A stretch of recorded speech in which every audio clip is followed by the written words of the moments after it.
Hello, everybody. Hello. Hello. Hello. How are we doing today? I hope everybody's doing great. I'm doing great, probably. I have with me, like I said, I'm trying to cut soda down. So we're just going to do really sugary juice. Got a pineapple mango juice right next to me. I got the whole bottle. I have a glass. I'm not drinking the whole thing out of like a whole bottle. Although I have not been a stranger from drinking straight out of a 2 liter. But we're not doing that today because I'm not being a savage today. I also am not intending to die by inhaling the juice like I did nearly yesterday. So we got a glass. We're measuring ourselves out. Not well, but we're doing it. How's everybody doing today? I hope everybody's got a great Tuesday going on. I had a terrible day after stream and before today, before I came on here, so that time period, because PAX Historia's free AI is on the fritz. And I am so close, so very close to achieving some of my goals. I feel so bad about it. I've been broke up and I've been wandering my house in a malaise. I don't know what to do with myself. And just kind of really in a bad spot. Hang on, it looks like chat's having a hard time. Hello, Munstery. Let me real quickly see if I can't figure out why chat's having a hard time. This is... Oh, wait. I just had to click it. Hang on. Hold. Hold. Refresh current cache. Yes. Did that not work? Bruh. Okay. Thanks, bro. Thanks, chat. And not your guys's, but I mean, maybe I need to change this to all. We'll figure it out. Well, for the VOD, Munstery said hello. How are you doing? Hope you're doing good. Let's see if we can't get this chat to kick in here. Well, while we're figuring that out, we're going to be talking apparently about what looks to be like Lords of the Fallen 2. That has been coming under a bit of controversy lately, and the controversy around that is kind of stupid because the devs basically came out and said, A, we are going to be putting somewhat attractive females, I mean actually attractive female armor into the game, and of course the usual Twitter suspects have been screaming to the high heavens about it. As you do. As you do. Then it looks like we're going to be moving on to something more about the AAA industry, but more like Ubisoft being a warning to them from Endymion, which has been covering this quite well, I would say. And I really, really hope that Ubisoft does get everything that, you know, they reap everything that they've sown. Feel like they really have been a burden on the games industry and just games in general. And yeah, hope that situation works itself out. Then we've got more stuff on Bungie, because apparently, according to Bellular's title, there seems to be staff leaking some things from the background. And obviously, they're not doing too hot with what's happening with Marathon. So we'll have to see what that's all about. Then we're going to be moving on to the contentious videos. Well, I guess the Shoe on Head probably one isn't really as contentious, but it's a little bit more drama focused. I don't really cover drama all that much, but we do cover Shoe sometimes, and it's kind of funny. So tangentially, we might as well go over it. Might as well see the video, because apparently it's really funny, and it really kind of encapsulates a lot of what's been happening in like the, oh, no, you're a bad person on the internet. So we're going to go through that. The two contentious ones that I see are going to be the one from Mensis Wave, sorry, because I'm sure a lot of people have opinions on him.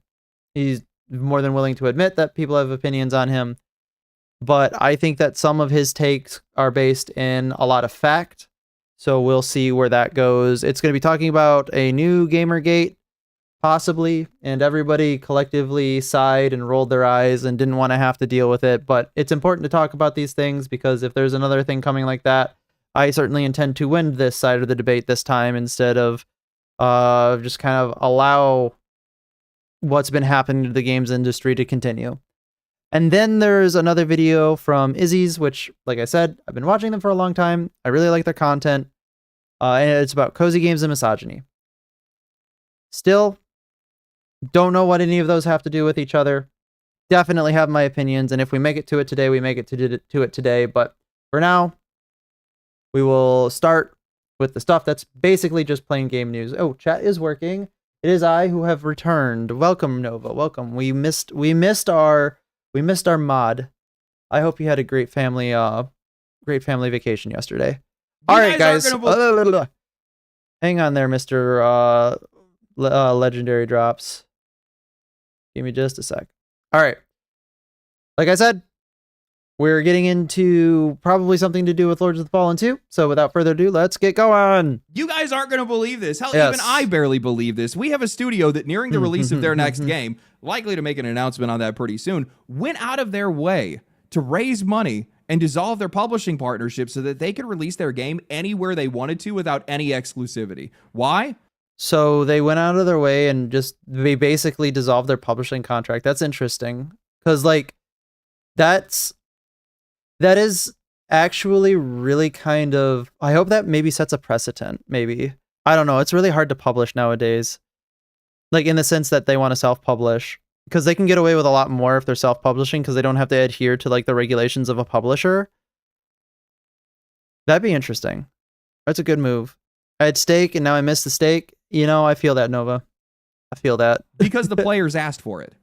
That's it. That's as far as their decision making went with this. These wow. guys literally said, concept, "Oh, that's right? what the players want." Okay, that's exactly what we'll do. Like, how many times have we seen these developers come out and say that they're for the players, only for these guys to immediately go and do the exact opposite? How many times have we seen a developer bet on us? Never. Doesn't happen. And in this case, what Lords of the Fallen is doing, this has never happened before. So, like, one thing that I will say about Lords of the Fallen, because I remember that when it came out, there was a big controversy about a lot of things. I think it was about, like, how the game played, how it, like, didn't run. And then there were some other issues tangentially surrounding the game. I think the publisher or maybe the game devs. I mean, we can look it up right now. Hang on, I'll look it up right now. Google. What was the reason Lords of the Fallen was, or rather, yeah, was not considered good on release? I think that's probably not the right way to word that, but it's not well received, partially due because server technical performance issues, PC and Xbox was overshadowed. Well received for its world design, criticism for combat mechanics, enemy density, and technical bugs. Okay. That sounds about right. There, we'll get right back into it. Ever. This is an industry first. These guys have taken a complete... Oh, yeah, sorry. I was going somewhere with that. And beyond all of the controversy that they had on release, they actually listened to all of the feedback and changed a lot of the things substantively from the beginning when they came out to the end, where the end product, I believe now, is usually considered like an actual good game. I mean, like I played through it at least halfway through, and I had fun with it. I didn't make it all the way through because I just didn't like it. Just kind of fell under my radar, and I started doing other things, unfortunately. But it was a good game. I had fun with it. I had a lot of fun with it. I thought that it had some interesting mechanics, and it did feel different than a Soulsborne game from Software, but not so substantively so that it didn't feel like it shared the same DNA. So it's definitely worth checking out. And they kind of, did a mini No Man's Sky on it. I like how like that can basically become a verb now for engoodening of a game. Complete turnaround. They have taken a leap in the opposite direction of the industry in this case, where they're now saying they're trusting the players, and I hope we don't fail them. In this case, they're putting the players before even themselves because they are assuming all of the risk for this. There's nobody left to catch them other than us. That's a lot of trust to give. And these guys have just kept at it. This is what they've been doing the entire time. Everything that they've changed with their old game and everything that they're doing with their next game is all of it's been based on player feedback. All of it's been... Dear God, every night I go to sleep, I hope and pray that Lords of the Fallen 2 can become a massive industry success because of the players. Because if they become a massive industry success because of the players, maybe we can then finally turn the narrative on its head that the players do in fact matter and that they are the ones buying your game. Based on talking to the community. Please, and for the love of God. These guys have become public enemy number one for the media. Yeah, imagine. This has been absolutely crazy. Every single move they make, I wouldn't even call it the media. It's more like the corporate shills. Every request they fill, the media has been out for blood since day one when it comes to these guys. For sure. So today what I want to do is I want to talk about how for the first time ever, a studio is buying back its freedom for the players. I want to talk about how third-party exclusivity has become a poison in the games industry. Sorry, I don't mean to keep pausing this early, but I have a lot of things to say. It's kind of interesting because you would think, everybody would think like this is all common sense. Like in any industry, anything, you want to listen to your customers. And I cannot believe that we have essentially jumped off the cliff of common sense so much that any amount of climbing back up to the summit of reason is met with the crabs in the bucket mentality of trying to pull people down. It's ridiculous to me. Lords of the Fallen has been putting players first. And, for everything that these guys do and all the attention that they get, they got to be doing something right. Oh yeah, But before that, a word from today's sponsor. I think like Displate. I love these Mana Symbol ones. These are so. What is it called? I should build a new deck. No, them making a controversy out of it is also an interesting and ingenious marketing discount than usual. Marketing strategy because it costs you nothing. Because right? I genuinely think that they are the easiest way to nothing make a room additional feel like your own. In marketing. Their metal posters are built around games, movies, and art that you actually care about, with over 2 million Displates designs actually looks pretty available awesome. across licensed collections and independent I'm not really like a poster type of person, but easy to put up. I definitely think about getting some of those, especially for something that I really like. To the wall, line the poster in place, and that's it. No drilling, no holes, no wall damage or anything else. Once the magnet is up, you can just swap the designs whenever you want to. They also come in matte, gloss, and texture finishes. Texture is I know really they had some really cool ones for Elden Ring. Physical texture to it, 3D contours, and it adds different reflective effects that make the artwork really just pop off way more in person.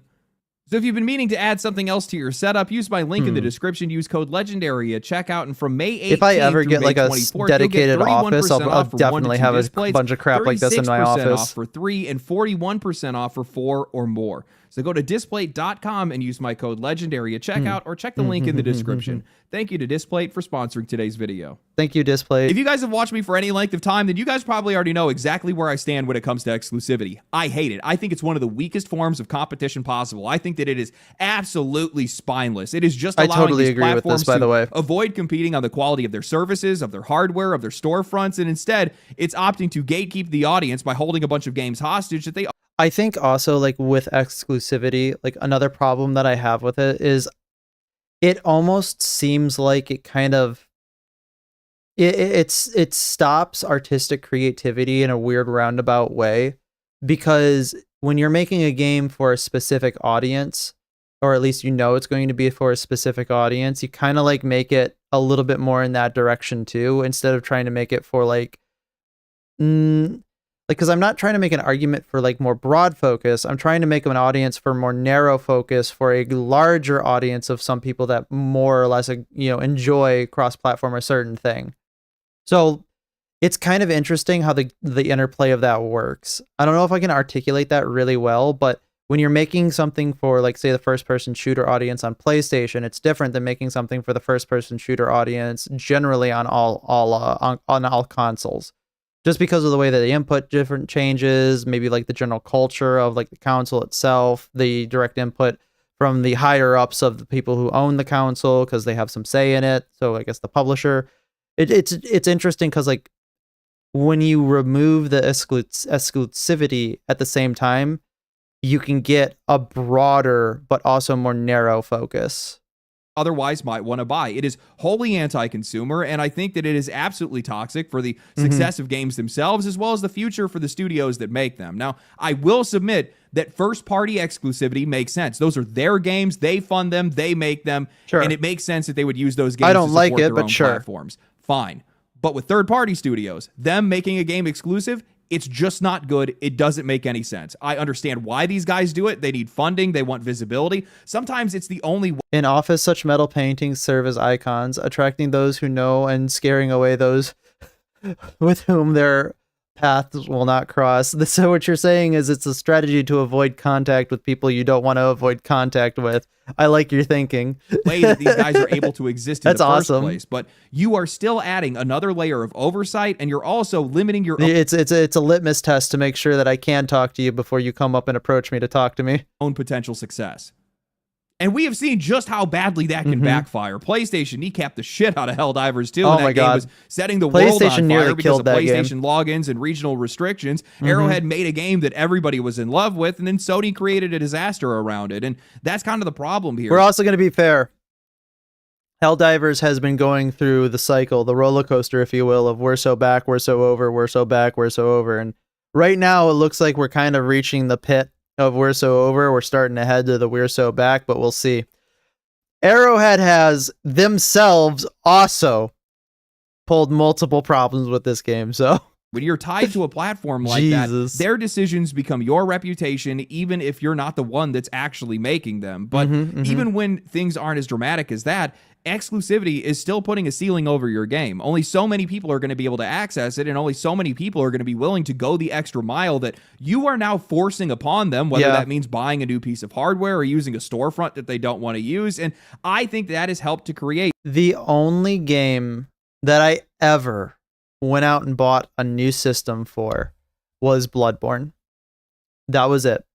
The only reason why I have a PlayStation 4, and I did play some other games on it. I played like Horizon Zero Dawn on it because it was like, at the time, it was like, okay, why not? Because I had the PlayStation 4. But the only reason I ever got it was because of Bloodborne. I was like, I have to get Bloodborne. And, oops, sorry. It's still sitting in my living room with no games except for Bloodborne and Horizon Zero Dawn and whatever came packaged with the console. I don't remember what it is. I think it was Call of Duty World War II. That's still in the shrink wrap. And I get it. You want to use it to move consoles, but like most people, especially nowadays, aren't going to be like, oh boy, a new console. I'm going to buy that to play this game and maybe other games. No, they're just going to be like, I'm going to wait for the PC release, or I'm just not going to play it because the PC is so much better. This weird codependent relationship where these studios make exclusives because they need the money, and then the game goes out and it struggles to reach as many players as it could have, and suddenly they're even more dependent on those same platforms the next time around because they're still in the hole. I think the best two possible examples I could give are Square Enix and Remedy. Final Fantasy has spent years tied to PlayStation, and I think that has absolutely helped to drag that series further out of the wider conversation of video games, with both Final Fantasy 16 and Final Fantasy 7 Rebirth just failing to meet expectations. And with Remedy and Alan Wake, well, that was locked to the Epic Game Store, and that game just didn't sell. It was a game that took them to the end of console exclusivity in this economy. Exactly, Nova. The studio, because Epic still had to recoup their costs from it first. These are not bad games, and I think that's what makes it so frustrating. They are games I don't know anything about these games, by the way. I haven't played them. To be able to find players, but so I can't instead, they launched outside. I know of the a lot of people really like Alan Wake. Platforms were putting themselves first. So those games come out and they underperform, or at least they fall short of what they should have been. That studio now needs more money. The platform holder is still there with the check because they still want players to be baited in by some of these games. And the next exclusive deal starts looking a little bit more necessary than the last one, and it just keeps. I can't wait because I think we're going to start entering an age where publishers, like the actual people, developers, the studios that make these games under the publishers for exclusivity, are eventually going to be like, listen, we're not going to do that anymore. Because they can't be in good faith sitting there behind their desk looking at the success of multi-platform releases. We'll just use Helldivers as a great example. Because like Arrowhead obviously was made, published by Sony, and Sony said, we're going to come to you, you're going to make this game for us. And they said, all right, bet. And they probably did it with the expectation that it wasn't going to be exclusive. And then Sony saw the success and said, oh, okay, let's go ahead and start pushing PS1 or PS whatever accounts, right? I could PSN accounts. I could see that like as a total reality. But I think a lot more developers are going to be looking at like, oh, when you release to a global audience and it doesn't hit your target audience on the system that you're at, or maybe even you just break even on the system that you're at, you still have the ability to recoup a bunch of money, or even make a whole lot more money when you release to everybody. It's just like common sense. I can't think that console exclusivity is going to be working outside of course first party property for the far future, like, period, because it just doesn't make economic sense, and it doesn't make any sense whatsoever.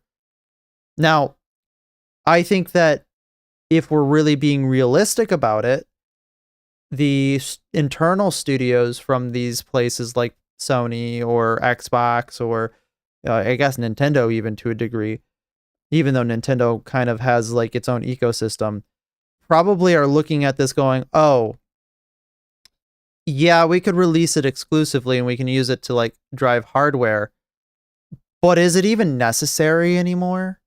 Do we have to drive hardware? Yeah, they'd like to make money, but why not just make a Sony brand PC or an Xbox brand PC at that moment and then just release everything together? You're going to make more money on the software eventually anyway, because consoles are loss leaders. Man, that would be so much simpler for them. Tapping, and it's such a bad cycle, and it's not good for these studios. It's not what the players are wanting, and it looks like Lords of the Fallen is going to be one of the first ones to break this cycle by putting the players first. Just a few days ago, Lords of the Fallen CEO Marek Tymiński wrote on Twitter, independent developer CI Games today announced that it has signed a separation agreement with Epic Games Publishing. As a result, CI Games has regained full open distribution rights for the PC version of Lords of the Fallen 2, moving away from the PC exclusive publishing arrangement signed in June of 2024. Translation, they gave a middle finger to Microsoft. Thank God. Lords of the Fallen 2 remains scheduled Epic, to launch later this year on PC via Epic Game Store and other PC storefronts, as well as PlayStation 5 and Xbox Series X and S. CI Games will self-publish the title across all platforms, while Plaion continues to be the global physical distribution partner.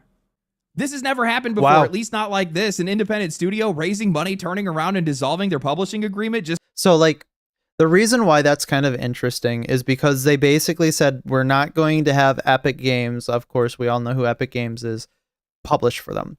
Publishing already is a hard, kind of a difficult task because of the way, all of like, I'm assuming all of the red tape around it and like making sure that everything works, everything gets to where it needs to, whole deal.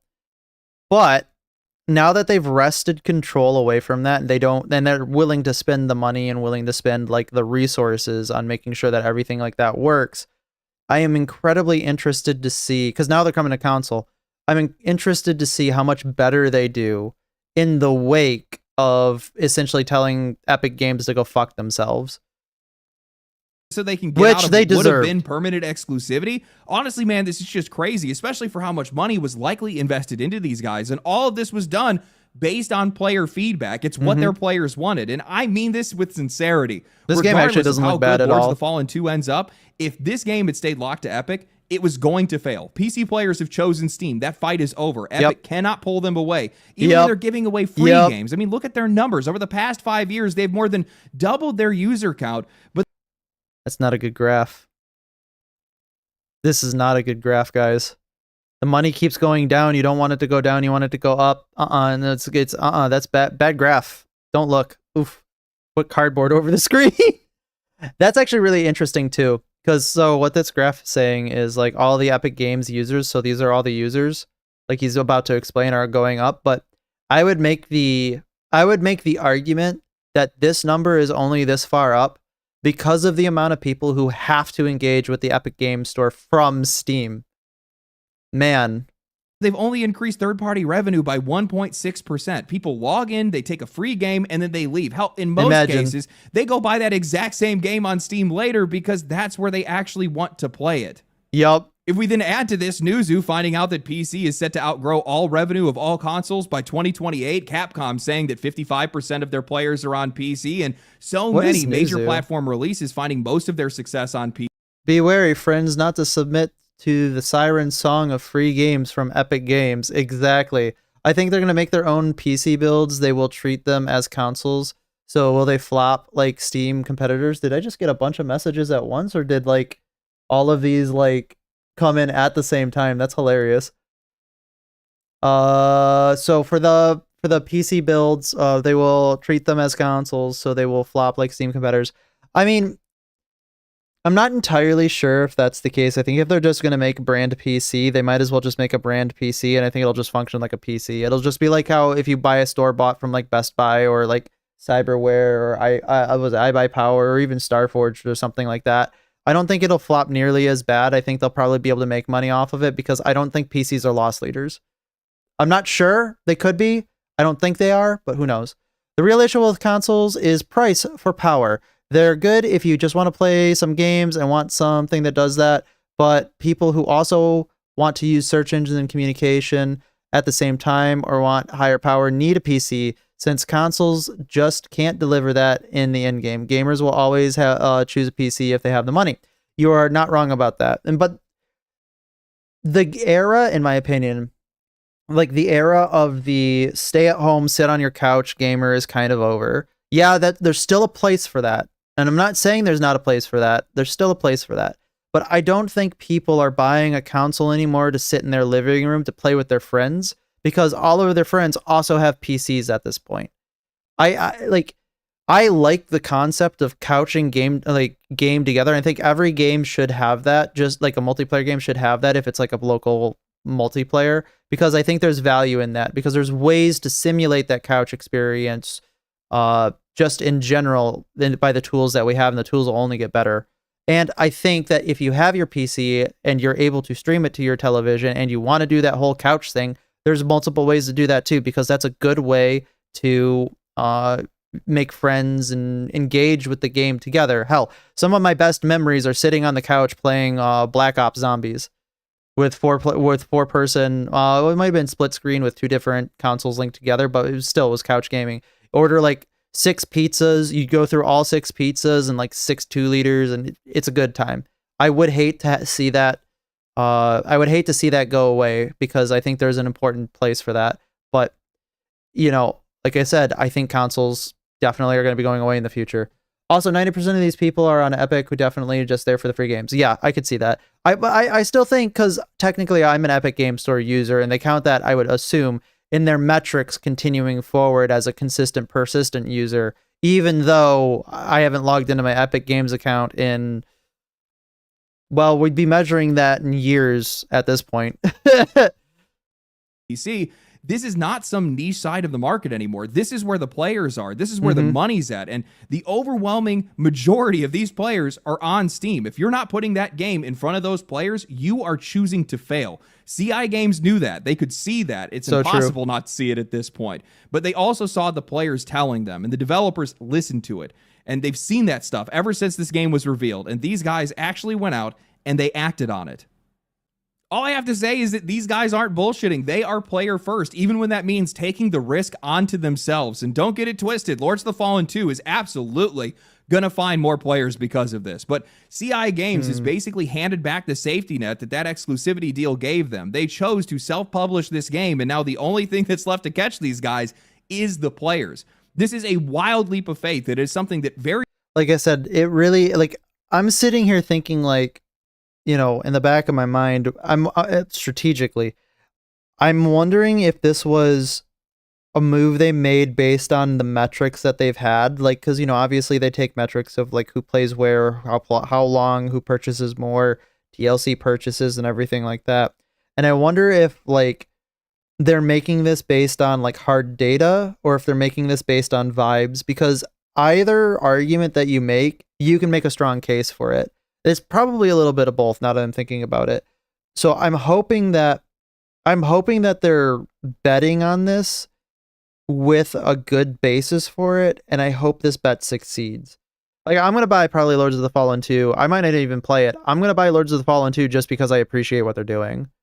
Full disclosure, studios in this industry try anymore. Most AA or even independent studios still I'm willing have to put my money where my mouth is from publishing or marketing partnerships with some of these other major publishers. But these guys are going in raw because they believe in the game, and they believe that the audience that they have built around them is going to be there for them when this game goes out.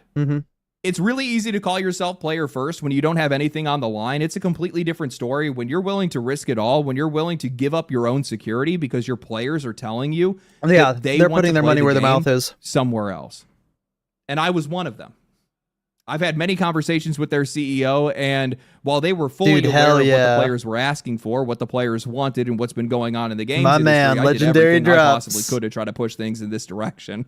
I tried to share any relevant data that I could, any market trends, say anything I possibly could, because I wanted to help these guys.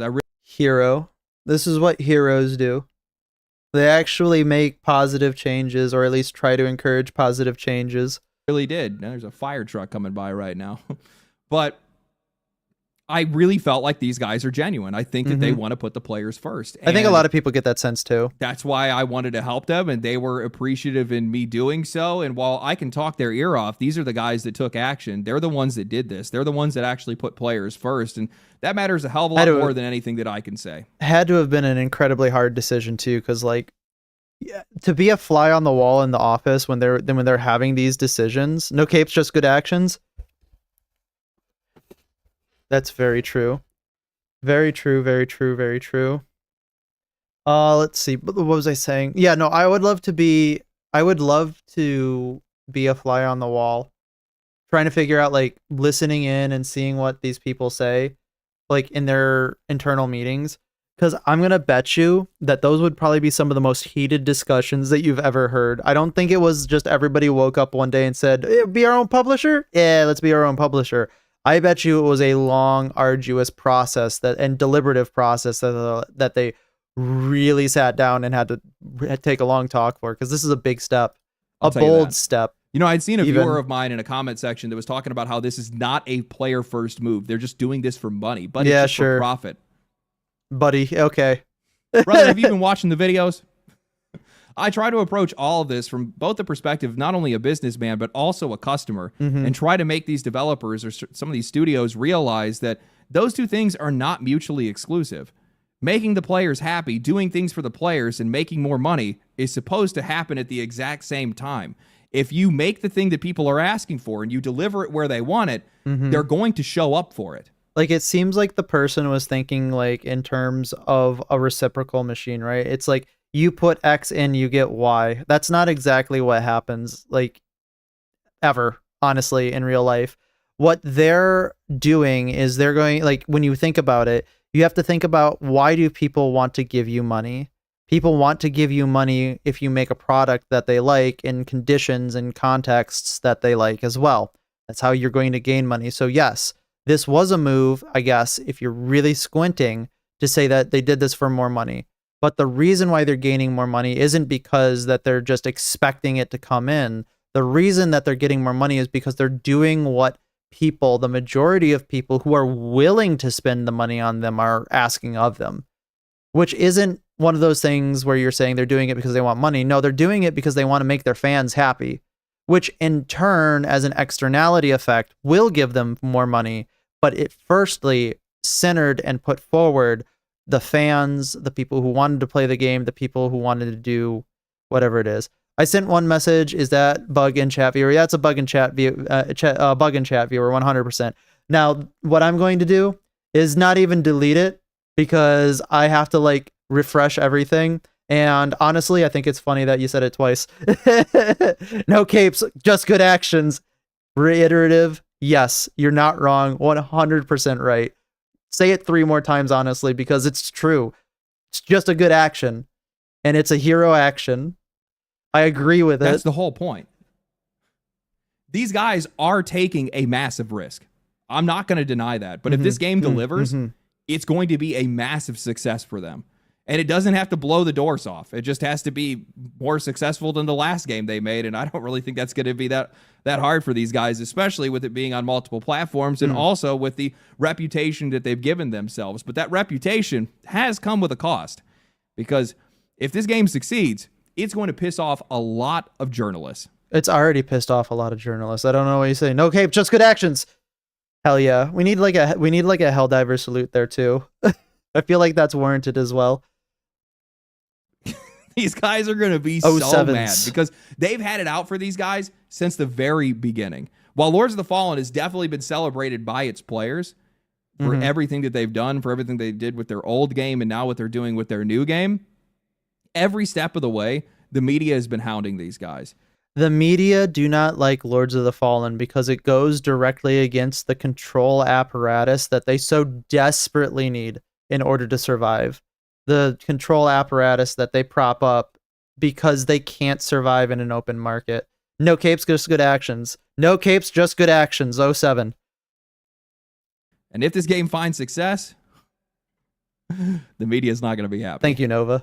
Now, I think a critical piece of context here as to why Lords of the Fallen and CI Games have become somewhat of an enemy to some of the media and also a dark horse in this industry is because, well, these guys were failures. They've tried to make this franchise work twice. They stumbled both times, and they really only started to find real success when they stopped keeping the audience at arm's length and they started wading into some conversations that most developers would probably never touch. The original Lords of the Fallen that released in 2014 was just not a good game. And then almost a decade later, CI Games tried it again with a completely different game under the exact same name, and that one stumbled too. It was far more ambitious. I think it had a lot more going for it, but it launched rough, and the players made it very, very clear. And I think that failure changed them. They were forged through fire in a lot of cases because they didn't just patch that game with the obvious stuff and just move on from it. They stuck with it. Yep. They just decided, you know what? All of this that we've built up, bin it. We're going to do it again. This time we're going to do it right. And every gamer was just like, oh, actually, I like this. Thank you. And for the next 2 years, these guys just kept taking in feedback, kept talking to the players, and kept pushing updates. Yep. They fixed issues that most studios would have probably ignored in most cases. They gave the co-op a huge uplift. They eventually pushed this game to its 2.0 release, where the entire conversation around this game started to change. They even made it where you could play with your friends for free, just like yeah. This thing actually has a Games Pass, by the way. So if like one person has it and they're just like, I want to play the game with you, but I don't want you to have to buy it. Lords of the Fallen side games are just like, all right, I got you. And it worked. After 3 years, the game had finally reached profitability, selling 2.5 million copies and still counting. Yep. That's really where this player-first mentality came from. On the second attempt, they finally started just listening to the players, and the players were the ones that saved them. After that, I think they just started looking at feedback in an entirely different light. They saw this divide that was growing between the media and the industry and the audience, and they were starting to wonder who is actually right in this discussion. Is it the players? Is it the media? Is any of this actually real? And, I take the time to call out what I view as media bias on this channel. I talk about games that I don't think get treated fairly, and I try to contrast the expectations of the audience with the expectations of critics. But for all of the games that I have covered on this channel, I do not think there is a single one that is more controversial to the media than Lords of the Fallen. Well, it can't survive otherwise. Since everything the that they changed say, their core, if they 100% want to survive, this game has to fail, because it will be catastrophic for the games industry if Lords of the Fallen unashamedly says no and just succeeds, because they can't do anything about it. They're just like, oh, we're in trouble. Damn, respect for the shared co-op. That, games that offer like friend pass and stuff like that are really awesome, and I hope we don't ever see that go away. I hope we only see more of that. I really like the friend pass system. Values to players first. And I know a lot of that is coming down to Marek Tymiński himself, the CEO of the company. And look, I do think that the guy can get lost in the sauce of the culture war discourse sometimes. Oh, sure. Even I have told him that it might be worth easing off the gas a little bit and just letting the game speak for itself and, kind of giving players something to look forward to. But at the end of the day, these guys are just talking to an audience that most of this industry would rather ignore. They're asking questions that most developers won't ask out loud. They're polling their players directly on Twitter, and they're changing their games based on those answers. Imagine, this one set everybody. I'm glad we got this one. This one set everybody off, or rather everybody on Twitter. Do you want body type A or B, male or female, or none of the above? And surprisingly enough, 88% of people, out of however many votes this is, 50,000 votes, said male and female. Wow! Who could have guessed? Surely not people paying attention to this. I think the media outrage had really started with their investor call last year, where they were asked about DEI in gaming, and CI Games had basically said that they had watched a lot of high-profile releases underperform after leaning too hard into social or political messaging, and their priority going forward was going to be enjoyment and commercial success.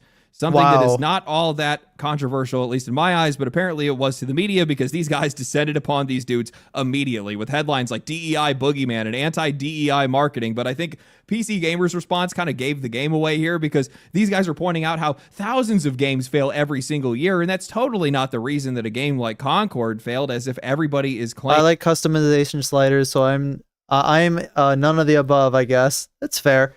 It's fair if you're a none of the above, but again, to recognize the fact that most people want male and female is a liberative type of experience. You can like what you want, 100%. Nobody's telling you not to like what you want. But I can understand why they would be like, okay, most people want this. This is what we're going with. That every single game has flopped for the exact same reason. Nobody is saying that social messaging is the only reason a game can fail. They are saying that it's just another way to be able to alienate players, and they don't think it's worth including. And that's really just a conversation that not a lot of people want to have honestly anymore. CI Games kept having that conversation, and that's what made these guys a target. Now, not long ago, Lords of the Fallen revealed concept art for female armors for their upcoming game. This was another issue. Surprisingly enough. Something that was based on community feedback. Players had asked for more attractive female characters in Wow. RPGs, and well, they did this all in collaboration with a friend of the channel, the background NPC. She got to give feedback on the design. She watched the artist change these things in real time, and then she shared that's her awesome. experience in a sponsored video. And within a couple of hours, media outlets were already crashing out. Each article was seething more than the last, and almost none of them made any real arguments against. It's really cool how the background NPC got like kind of spotlighted by Asmongold, and then like actually had, I would say, grown into a very engaging and awesome audience. So it's good to see like a success story like that, and I'm glad that she's getting these opportunities, especially because I think some of her opinions as a female are a lot more weighted, because now the excuse of it's just male X, male Y, male Z completely gets thrown out the window. Sliders are objectively the best choice, so I can make them pretty or silly or both. Listen, I've had some pretty down horrendous characters, or sorry, not down horrendous, just horrendous characters in Dark Souls games. It is hilarious to be able to mess up with that creator, or to mess with that character creator. You're not wrong. Against the designs themselves, most of it was just ad hominem more than anything else. Have I ever showed you my favorite Bloodborne character creation? Hang on, let me find this. Hang on. I know this is we're going real quickly into a side tangent.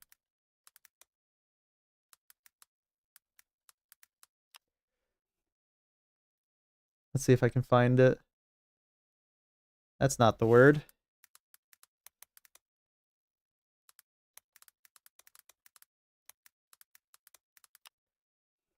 There we go.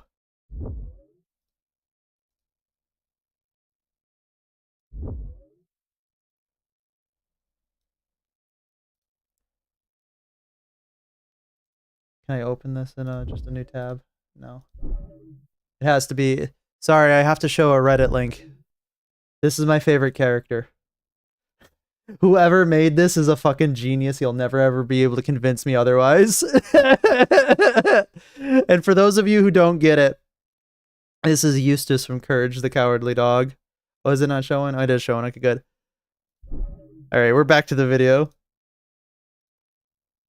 Most of the criticism was about the art style, which, okay, this is concept art, not final in-game characters, so I don't know what you guys are complaining about. Outside of that, they just kind of floated baseless 10 out of 10, 10 out of 10. Characters looking AI generated, or they just flat out dismissed the background NPC's involvement because it was a sponsored video and she was. Yeah, she can't ever have an opinion because it goes against all the opinions they say that she's supposed to have. Paid, as if that somehow explains her positive spin. These guys didn't even take the 5 seconds to do the most basic research and realize that she effectively launched this channel off of making videos where she was criticizing how women are designed and portrayed in video games. This stuff is just embarrassing to me.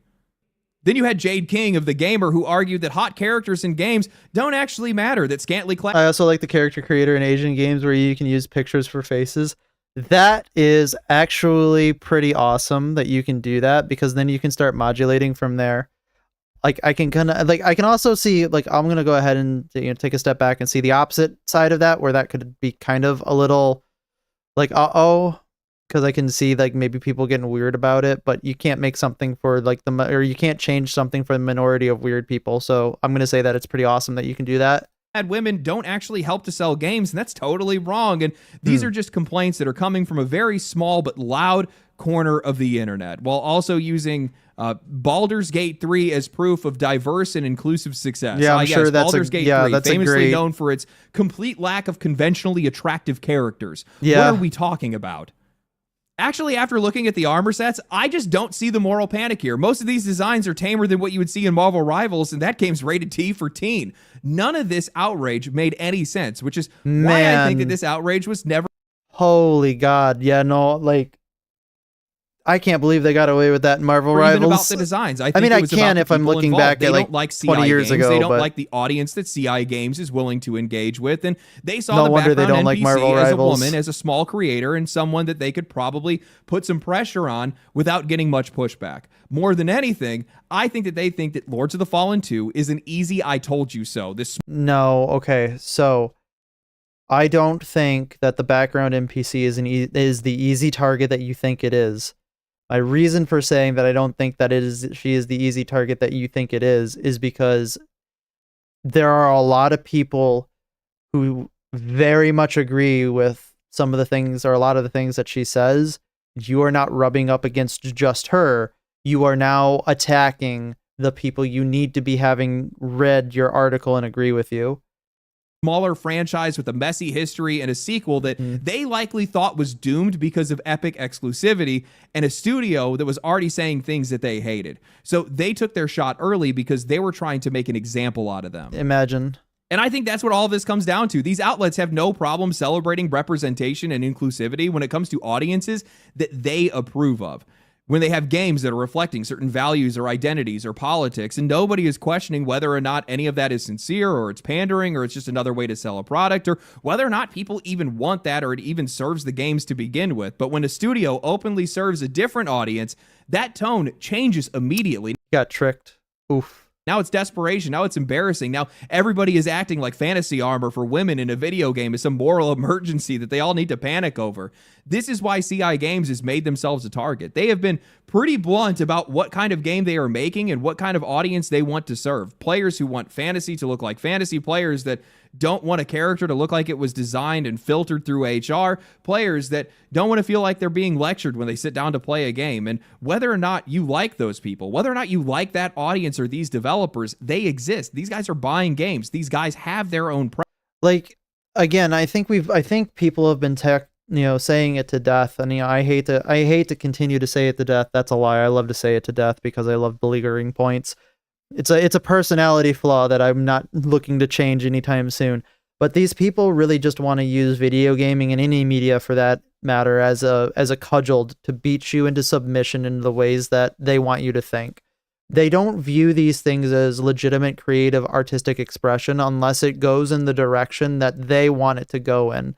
So like the artistic expression of having a good-looking female who is all of the things that categorically they dislike is bad and not artistic to them.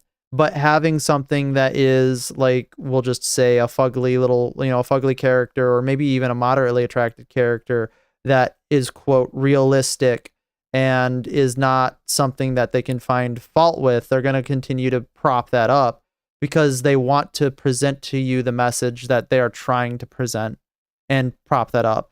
And it's very clear to everybody, like everybody sees them doing it. And I think people are just done. They don't want to see that stuff anymore because fantasy mediums are not a place for you to put your soapbox on. They are something in a way that people just want to escape from reality from. They don't want to be constantly reminded of every single struggle that they have to go through every day, every single piece of shit that they have to listen to from people that they just don't even want to listen to in a video game. They just want to unplug, play something that they go, oh boy, turn brain off, I enjoy. And they can't get that anymore because you're not allowing them to. Preferences. CI Games is not excluding anybody by making a game that is outside of that conversation. Anyone can buy it. Anybody can still play it. But to certain outlets, refusing to participate is treated like an act of hostility. Not adding messaging is now the messaging. And that is exactly why the studio is just constantly being dragged into controversy for doing something that honestly I think should be painfully normal. How do you survive that? Asking players what they want and then making what they asked for. I just think it's a really weird position to take, saying that none of this stuff is necessary in games. It's not needed for games, when Lords of the Fallen has a proven track record of talking to their audience, polling their audience, engaging with them directly, constantly. You're seeing like Ryan Hill. Dear God, Arrowhead, take note. And a couple of other people that are over there just constantly talking to people on Twitter and on Discord or wherever else. Like, these guys have receipts.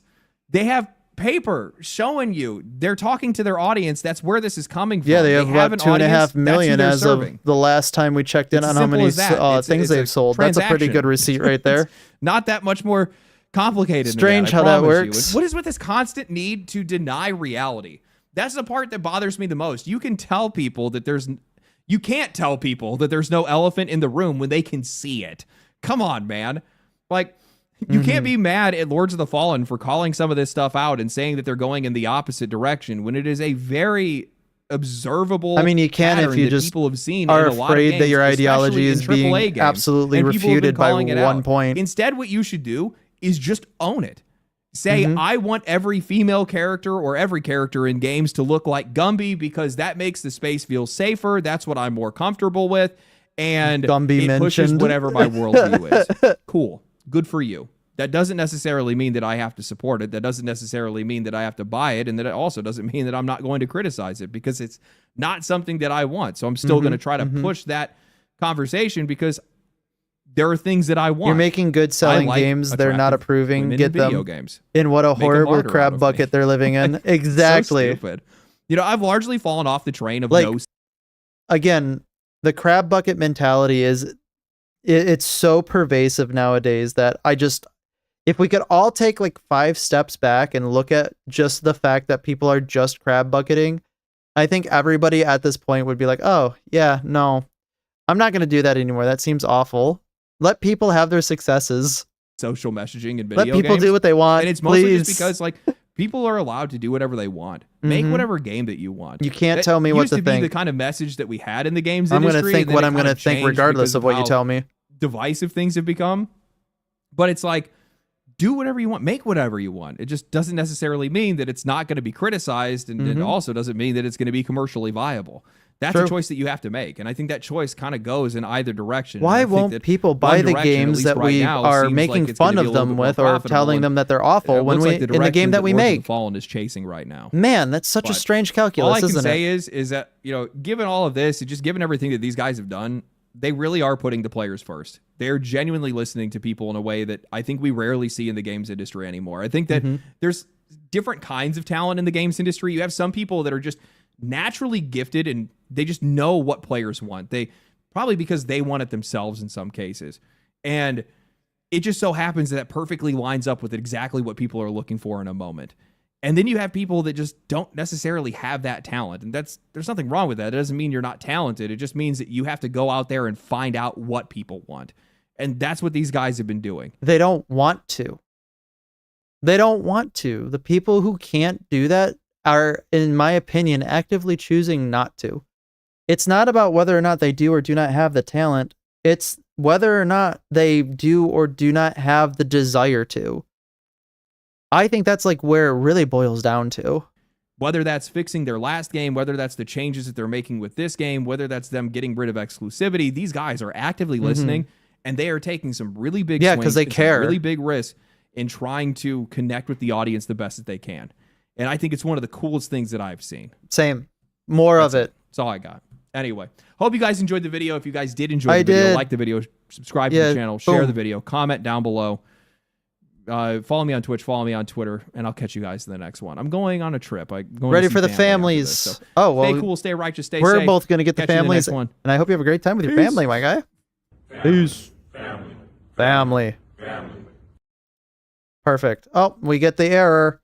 YouTube's been erroring out for me lately. I don't know why, but that's fine. Oh, hello. It's okay, we're good. Yes, I definitely think that Lords of the Fallen 2 is going to be what charitably I could call a disaster for them. Mostly because, at least I'm hoping, I'm projecting here, mostly because it goes against everything that they consider to be, quote, industry wisdom, close quote, and industry practices. Family. We love the families. But I really hope that it does well. Because if it does, maybe, just maybe, hoping to God here, I can finally stop listening to the people who are saying that people don't want this because it's untrue. Man, I'd love to have that as a data point. Anyway, now we're going to talk about Ubisoft. Everybody's favorite video gaming company. Doesn't just everybody love Ubisoft? I love Ubisoft. I know you guys love Ubisoft too. All right, let's see what Ubisoft is, like I said, probably being an eerie portent of the directions of the games industry. Remember when the name Ubisoft actually meant something? Yeah. Well, there's been more news that has come out regarding the absolute state of that company and placing it against other things. It's become very clear that Ubisoft is cooked. You remember when they used to actually make Assassin's Creed games? I remember. Guys, like stick a fork in this thing, it's done levels of bad, and later on I'll also talk about how one politician is also making waves for denouncing political correctness in video games, and the journalists are not happy. Wait, there's somebody who's finding a way to denounce political correctness in video games? Wait a minute. Hang on, I gotta sit forward. You have my attention now. You have my undivided attention. Because he calls out Ubisoft directly. But firstly, this comes from WCCFtech.com. Ubisoft has confirmed they have a record loss of 1.3 billion euros, and it is... Oh, man, that's a number. That they lost more? Hold on.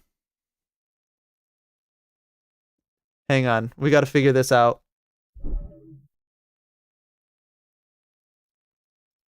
What is the GDP of Liechtenstein? 9.4, okay. What is the GDP of Sudan?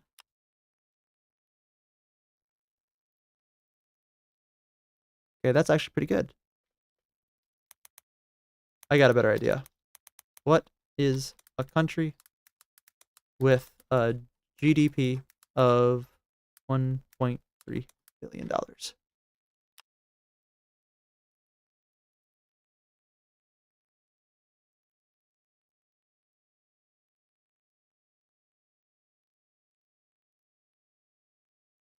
There we go. They made less, or that number is around the GDP of the American Samoas, Dominica, Micronesia, Palau, and a bunch of other nations. They're losing as much money, essentially, as a solid nation, or at least a low earning nation. That's insane as a number. Causing complete chaos at the company. A little lore for you as well, so you understand how bad this really is, right? Yes, $1.3 billion, that is a lot of money. It's also more so much money than Ubisoft is really worth just a mere 2 or so years ago. I'm going to also bet that that's just the number of money on paper that they've lost. Like the ones that they have to actually declare. I'm going to bet you they lost a lot more than that. Before Tencent came in and then saved them with over $1 billion extra to keep that entire company afloat right now. So this kind of means that Ubisoft has effectively lost the mass majority of their worth in a few years again. They're effectively worth next to nothing currently, and it's all because of moronic design decisions, of course. Oh yeah, this is a trend, isn't it? This isn't like $1.3 billion flat. This is $1.3 billion in addition to the other however much money they lost in previous years. Oh my God. I don't think they're hemorrhaging. It's just bleeding out of them. They're like, oh man, why is my blood green? I don't get it. People realize just how catastrophic this really is, because for many game publishers, if they were in a similar position to Ubisoft, they would be freaking out right now and having panic attacks. And genuinely, the only reason why Ubisoft exists at all right now is because of really Tencent. It can't be denied. They simply just don't have the money to keep themselves open without outside intervention. This is why Ubisoft's entire design is... This is going to be this is going to be an amazing acquisition by Tencent, because what they're going to do is they're going to be like, listen, you're losing more money. Why don't you go ahead and give us more control of your company? been uprooted and created into new divisions of studios within itself with Tencent's guidance and money, of course, too. And obviously, we know that Black Flag Remake is coming. That will likely do very well for Ubisoft, probably. I have heard through the grapevine that the Black Flag Remake is not good. I don't know why. I've just seen titles of people who got early access to it, people saying that it's not the Black Flag that you remember.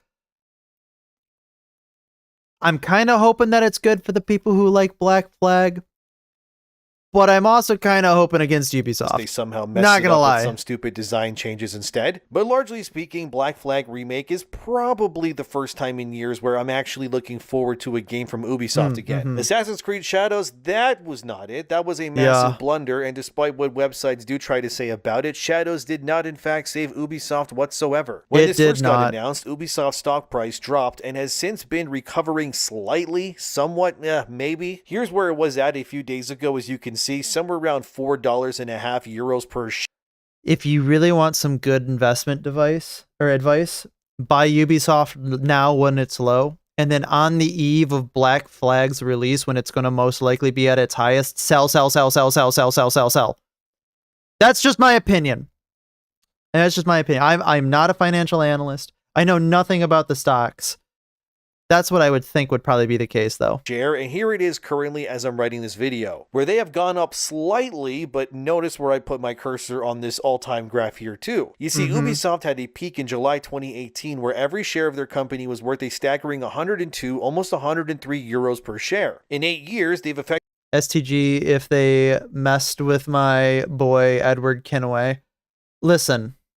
They probably did. Effectively lost pretty much all of their value since their highest peak until now. Obviously, the massive share price in 2018 makes sense, because during that period, Ubisoft had games like Assassin's Creed Odyssey coming out, which did very, very well for them. They also had other games like Far Cry 5, which also, unsurprisingly, did very good too. Ubisoft's best-selling game in years was Assassin's Creed Valhalla. So remember, the reason why you're going to sell right before it comes out is because everybody's going to start buying right before their game comes out, and then everybody sells when it's garbage. That game generated well past $1 billion in its entire lifespan from 2020 until right now. Yet despite this massive win, it was not enough to save the company. It's crazy that these days, this means Valhalla pretty much made more money than Ubisoft as a publisher is worth right now. And that is sad, man. Look, I liked Valhalla for what it was, I guess. Long and bloated, yes, but it was a fun game. Never played it myself. You know a game does well when a publisher invests further resources to expand it even more, right? Valhalla had tons of updates, multiple expansions, free. You know what I want?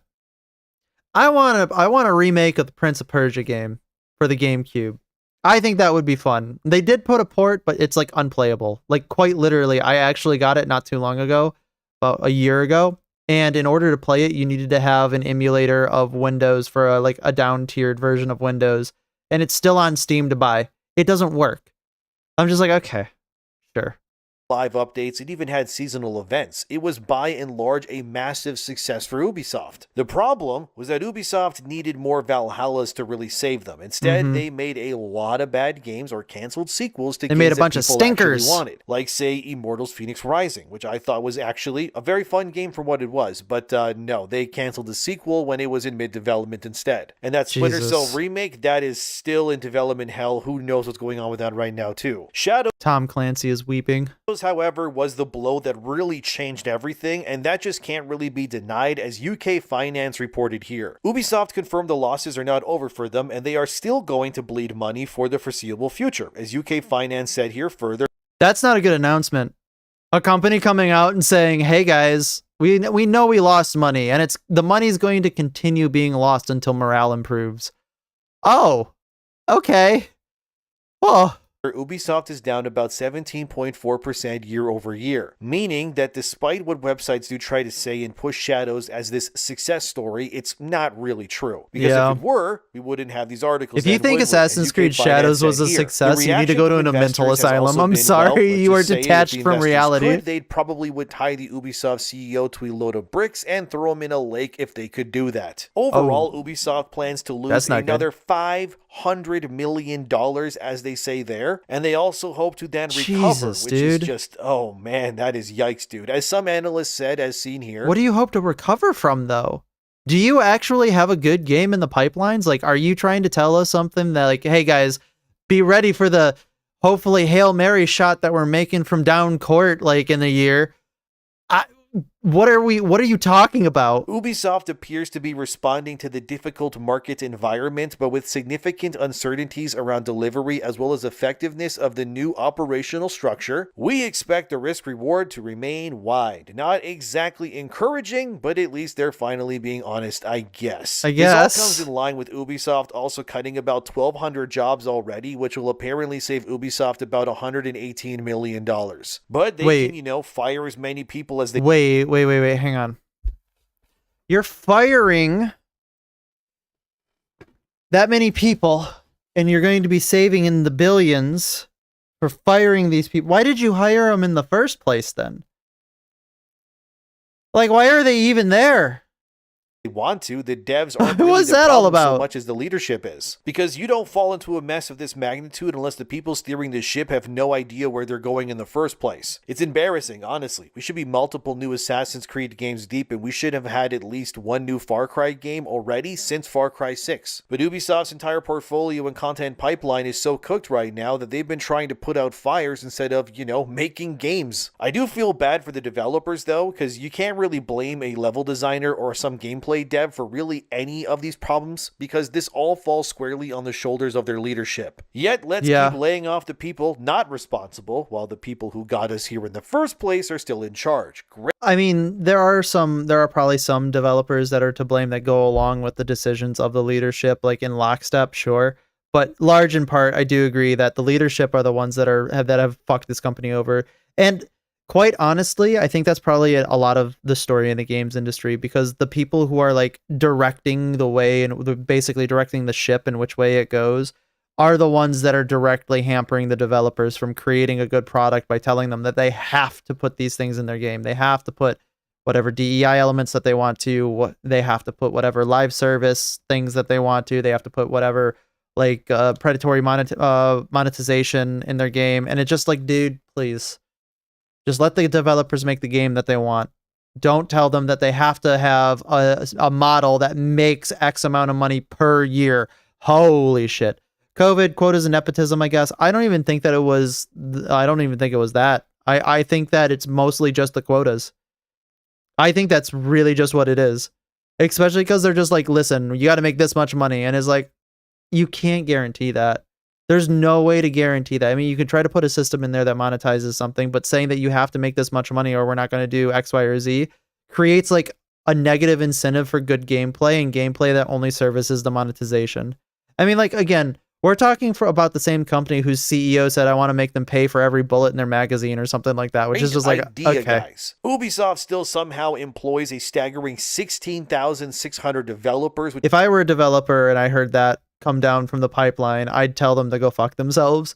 I wouldn't have a job for long, but at least I'd stand on principle. More developers than multiple AAA studios combined and then some. Yet, it's so catastrophic, man. Let me tell you in a simple way how bad this all is. If you hypothetically invested $10,000 in 2018 at Ubisoft's high point when Assassin's Creed Odyssey came out, right now, today, you would have about negative $2,000. $270 to $450 in investments left. Damn, man. Based on how much money Ubisoft lost in value from 2018 till right now.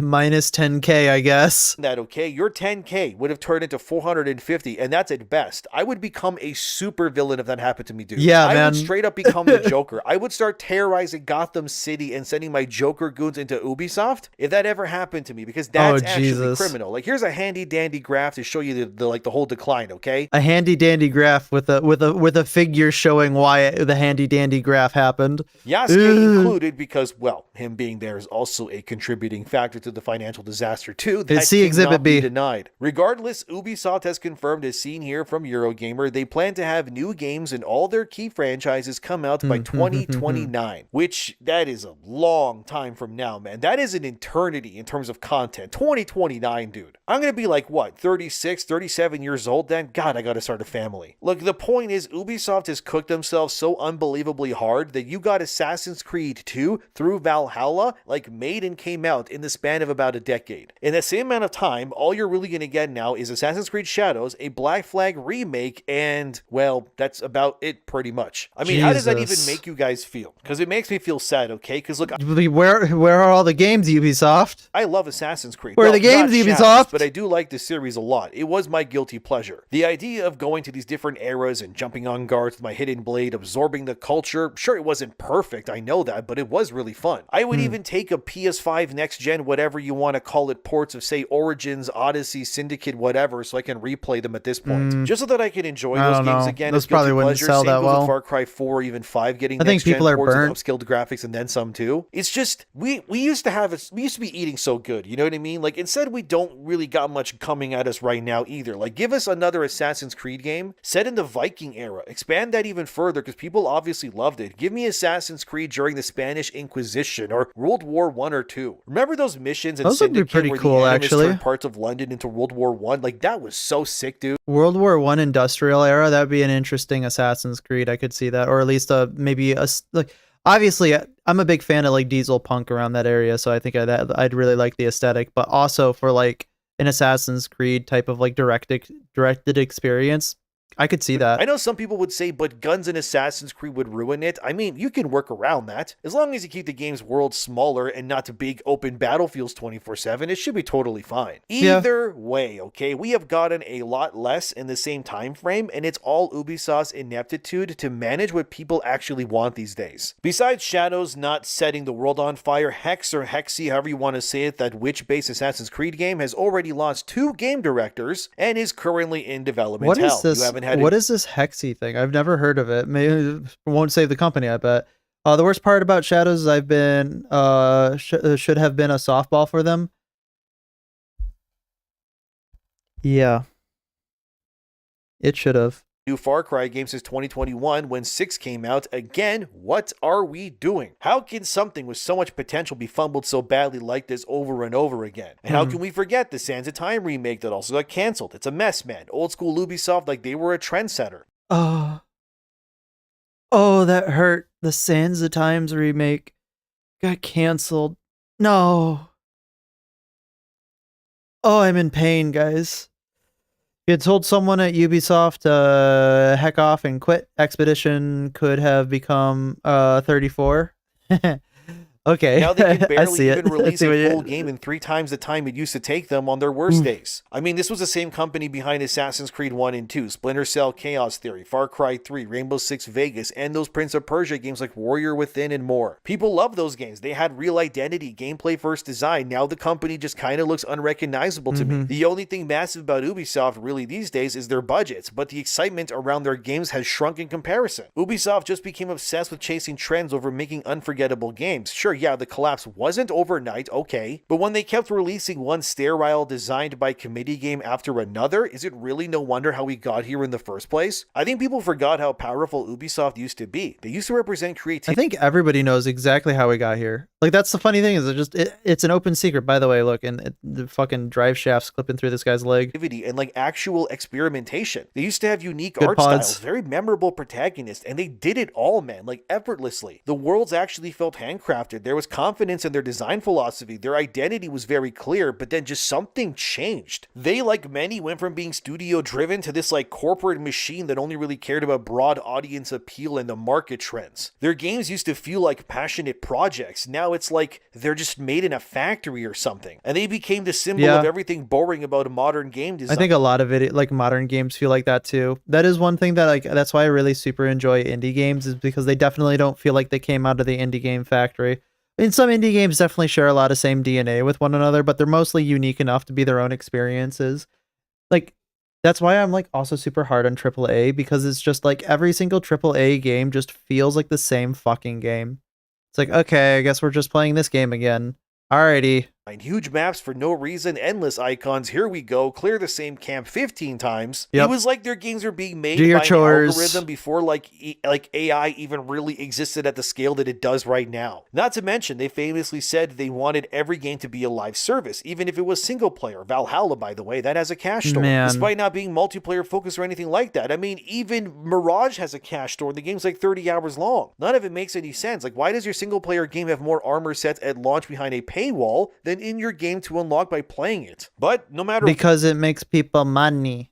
Like, that is the one thing that's like, it's just predating on people's like inability to be patient, which is kind of slimy in my opinion, because it's just like, I get it, like, yeah, a lot of people don't have the time to sit down and like grind something out, but that seems like a better design decision to make the game like maybe a shorter experience or the grind easier for people who have that problem, instead of just saying, hey, we're going to make it grindy, but at the same time you could pay for more. It's like, dude, come on. What? They still chased that trend aggressively, but that was the problem at its core. We didn't fall in love with Ubisoft because of live service design. We fell in love with Ubisoft because the company once delivered focused experiences with strong gameplay identity. Look at Skull and Bones. It costed them close to $1 billion to make that game, and it still flopped. Quadruple A game, by the way. It's dead in the water, pun intended. Star Wars Outlaw, it performed so poorly, they just dumped it on the PlayStation Plus catalog recently, less than 2 years after its mainline release. I remember Star Wars Outlaws. That game was... It existed. That's for damn sure. Despite it being the game that Ubisoft, by the way, spent the most money to the chagrin ever of everybody who interacted with it. Advertising, I mean. The true crisis at Ubisoft is whatever they seem to do feels completely disconnected from what their fans actually want these days. Not to mention, they also infamously said that you should become comfortable with not owning your games. And speaking of not owning your games, this brings you to the other part of this story in video involving SKG, or Stop Destroying Games, as the European Union is now calling it. I won't waste much time here. You know what SKG is, the whole battle for games ownership. Anyways, one of the politicians who spoke during this panel about this initiative was a guy named Milan Uric. He is a Slovakian member of parliament that took to the stage and aired out his grievances as oh, please, give me the most basest take that I've ever heard. As to why games are in such a problem spot. Milan Uric did not mince his words, and well, here's what he said. Watch this clip. Wokeness and aggressive monetization is destroying video games. Thank you. Oh, please. That's all. I want that posted on my wall. I want to wake up to that. That's going to be my new alarm. I wanted to talk about what's destroying video games here in European Parliament. All right, I will say it loud. One thing that is definitely destroying video games is the crazy woke ideology and political correctness which is being forced into the games. Man. For example, if we want to play as a samurai, obviously we want to play as a Japanese warrior and not to be forced to play as a black person warrior or okay, that wasn't even the worst problem with that game, though. In Assassin's Creed. Or to play as a queer character without any other choice. This is an issue, really, for players. The other thing which is destroying video games Milan are Uric 07. practices, 07. never-ending microtransaction, insane pay-to-win. I cannot wait for the smear pieces to come out against him, against some like, was he Slavic, some random Slavic politician in the EU Parliament, and just we're gonna hear nothing but smear on him. It's just like, okay. Even gambling loot boxes. Like in casinos, yes, please kill the loot boxes. Has to be stopped, as well as practice when a company shut down game server right after you purchase your favorite game. Hey, look at this guy. I'm gonna bet you he grew up on the NES, Nintendo 64, around the same time that a lot of us were growing up. He understands. He gets it. He gets it. Game player he understands. The other players, we want fair game. We need more politicians like this. Now, as you can expect, this guy's little rant did not go over well with games media and people in the comments on that. I wonder why the fuck it didn't. Clip even said that this guy might be an industry plant meant to derail the whole Stop Destroying Games discussion. But either way, Milan Uric caused people to get very angry because he directly called out Ubisoft for ruining Assassin's Creed Shadows by forcing Yasuke and Naoe down players' throats instead of honoring the Japanese people's cultures and what would realistically be the hero, which, let's be real, would be a Japanese man, even though that annoys people. I mean, that is who would actually be there and not someone like Naoe. Because in case you didn't know, female shinobis, they never existed. You can even look it up yourselves. The concept of a female ninja was only made into something when Japanese novelists wrote fictional stories about them. In reality, it was never a thing. So be mad or not, Milan Urik got people very angry, and as you can see here from PC Gamer, who details that this Milan Urik guy was apparently a part of a right-wing group in Slovakia that's Yeah, there we go. There's our favorite one to go. Let's go ahead and call everybody these words so that we go ahead and devalue them. splintered off to form the Republic Group. According to his Wikipedia page, they classify Urik as far-right and his belief system to be very much in line with far-right political views. Sure. I'm not really here to debate whether Milan Urik is far-right or anything like that. The point of the matter is what he said about ideology ruining games is still something that, well, needs to be dealt with one way or another. But I do agree that maybe where he said this, which was, during the Stop Destroying Games hearing, probably not the place not the to scope. do so. We should be I can totally agree with that, where it's just like, maybe that was not the best place to be talking about that personal opinion, and it might derail the discussion, or at least derail some parts of the discussion, which would probably be bad. Although I can get and understand why, if we're airing grievances, we might as well also address these other grievances. I think right now you need to keep it like minimally to the scope of just making sure that games preservation is the target focus. That's the one thing that I do have a problem with a lot of like government and a lot of people in politics is they just kind of tend to pile on issues until like the issues that are at debate are so large in scope that everybody loses the plot, so to speak. So hopefully that doesn't happen. The business side of the agenda here and ensure that there's laws put in place to protect consumers from these greedy companies. That obviously includes Ubisoft, who again told you guys to get comfortable with not owning your games. And remember, Ubisoft's The Crew is also the game that, kicked off the whole SKG thing to begin with. So they are very much tied to this problem very closely, whether people agree or not. That is just the truth. Again, what Milan Urik said about ideology in games, I mean, he's not wrong. It has ruined many games, that's true, and in Shadow's case, that game did not perform well because it was, by and large, a fictional historical revision. Like I said, not even the worst part of the game. Of Japanese history meant to push a modern it was agenda. additive. That's not a far-right claim to make. It was a quite multiplicative factor of how it made it bad. Because we know that Yasuke was real to some degree, but we also know he didn't accomplish anything besides being bought by Oda Nobunaga and then being sold back to the Jesuits. Yet in Shadows, if you played it like I did, unfortunately for review on the channel, Yasuke is not portrayed this way in the game at all. Instead, Yasuke effectively frees Japan from their oppressors alongside Naoe by pushing back not only the corrupt Japanese officials threatening the sovereignty of its people, but also wiping out the Templar Portuguese side of the equation as well. Well, he takes out about like 2 Portuguese guys, but it still stands. Ubisoft divested resources away from that game because it was clear that nobody really cared enough to keep playing it, and I don't really blame them. The point still stands, though, that Yasuke even defeats Akechi Mitsuhide in combat, and near the end of that game, Mitsuhide, who famously slew Oda Nobunaga, and historically gave Yasuke to the Jesuits because Yasuke was, well, kind of meaningless to him, that's just the reality. Well, in the Ubisoft version, Yasuke not only defeats Mitsuhide in samurai combat somehow, but Mitsuhide then begs on his knees for his life and calls Yasuke, and no, I'm not kidding, the greatest swordsman Japan has ever seen. Despite, if you don't know, only having taken up the katana and Way of the We really did that? Okay.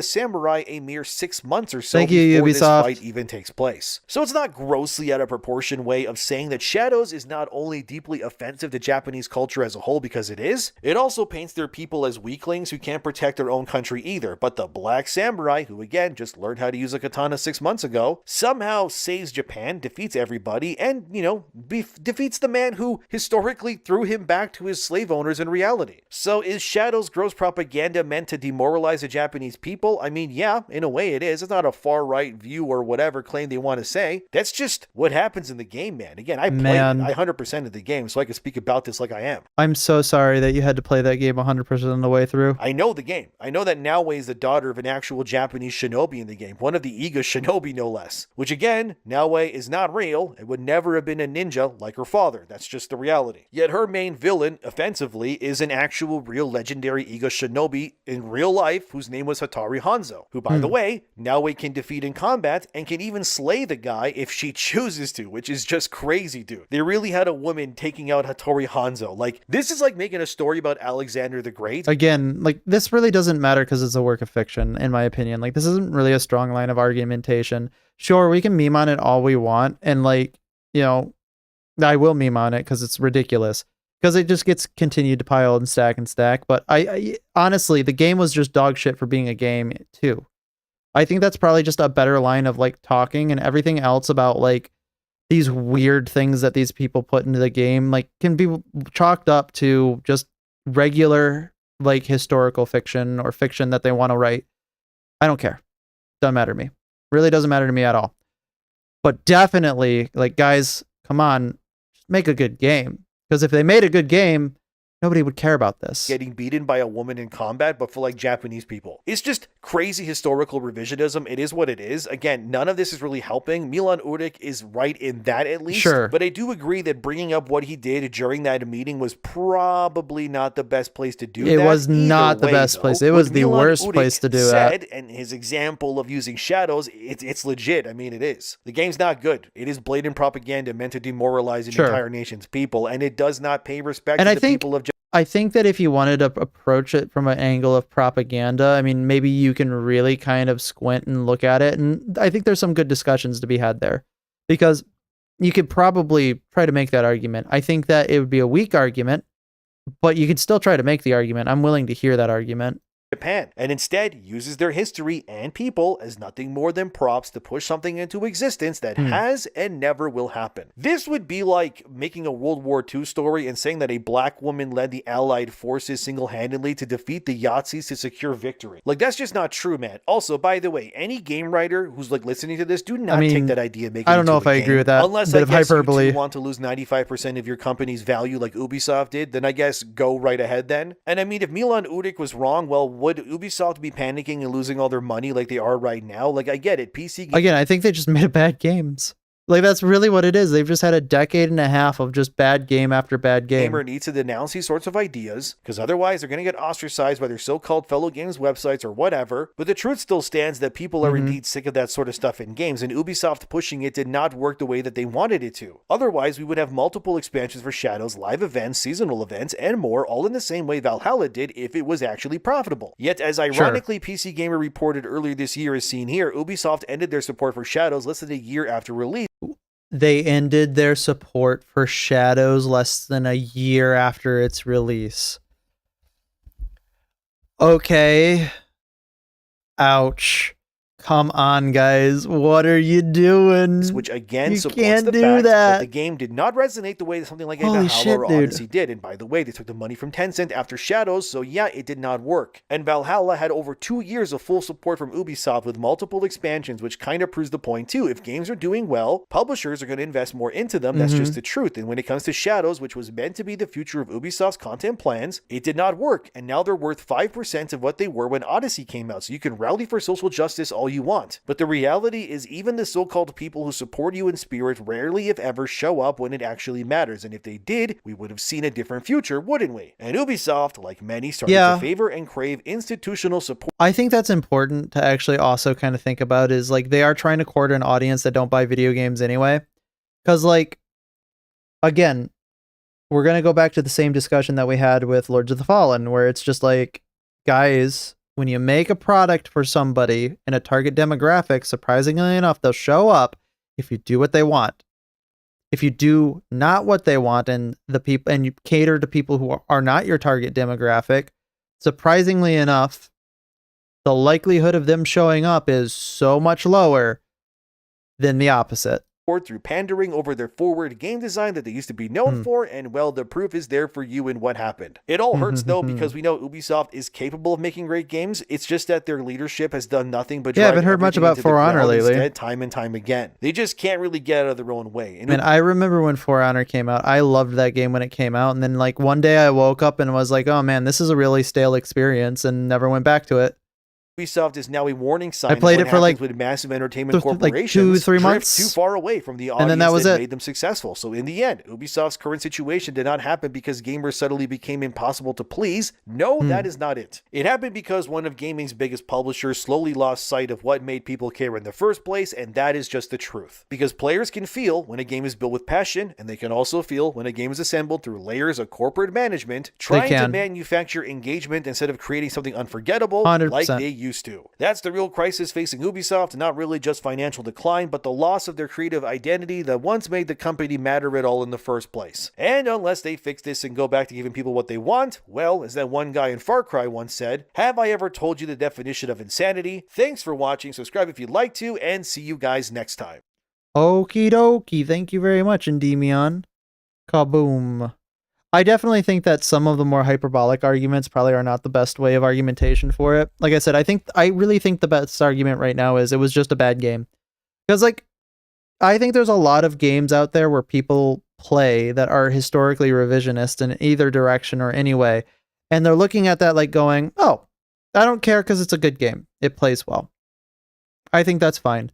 But I definitely think that there is a problem that is exacerbated by bad game design, where the worse the game is, the worse the other problems seem to glare out and maybe misattribute the issues to other factors.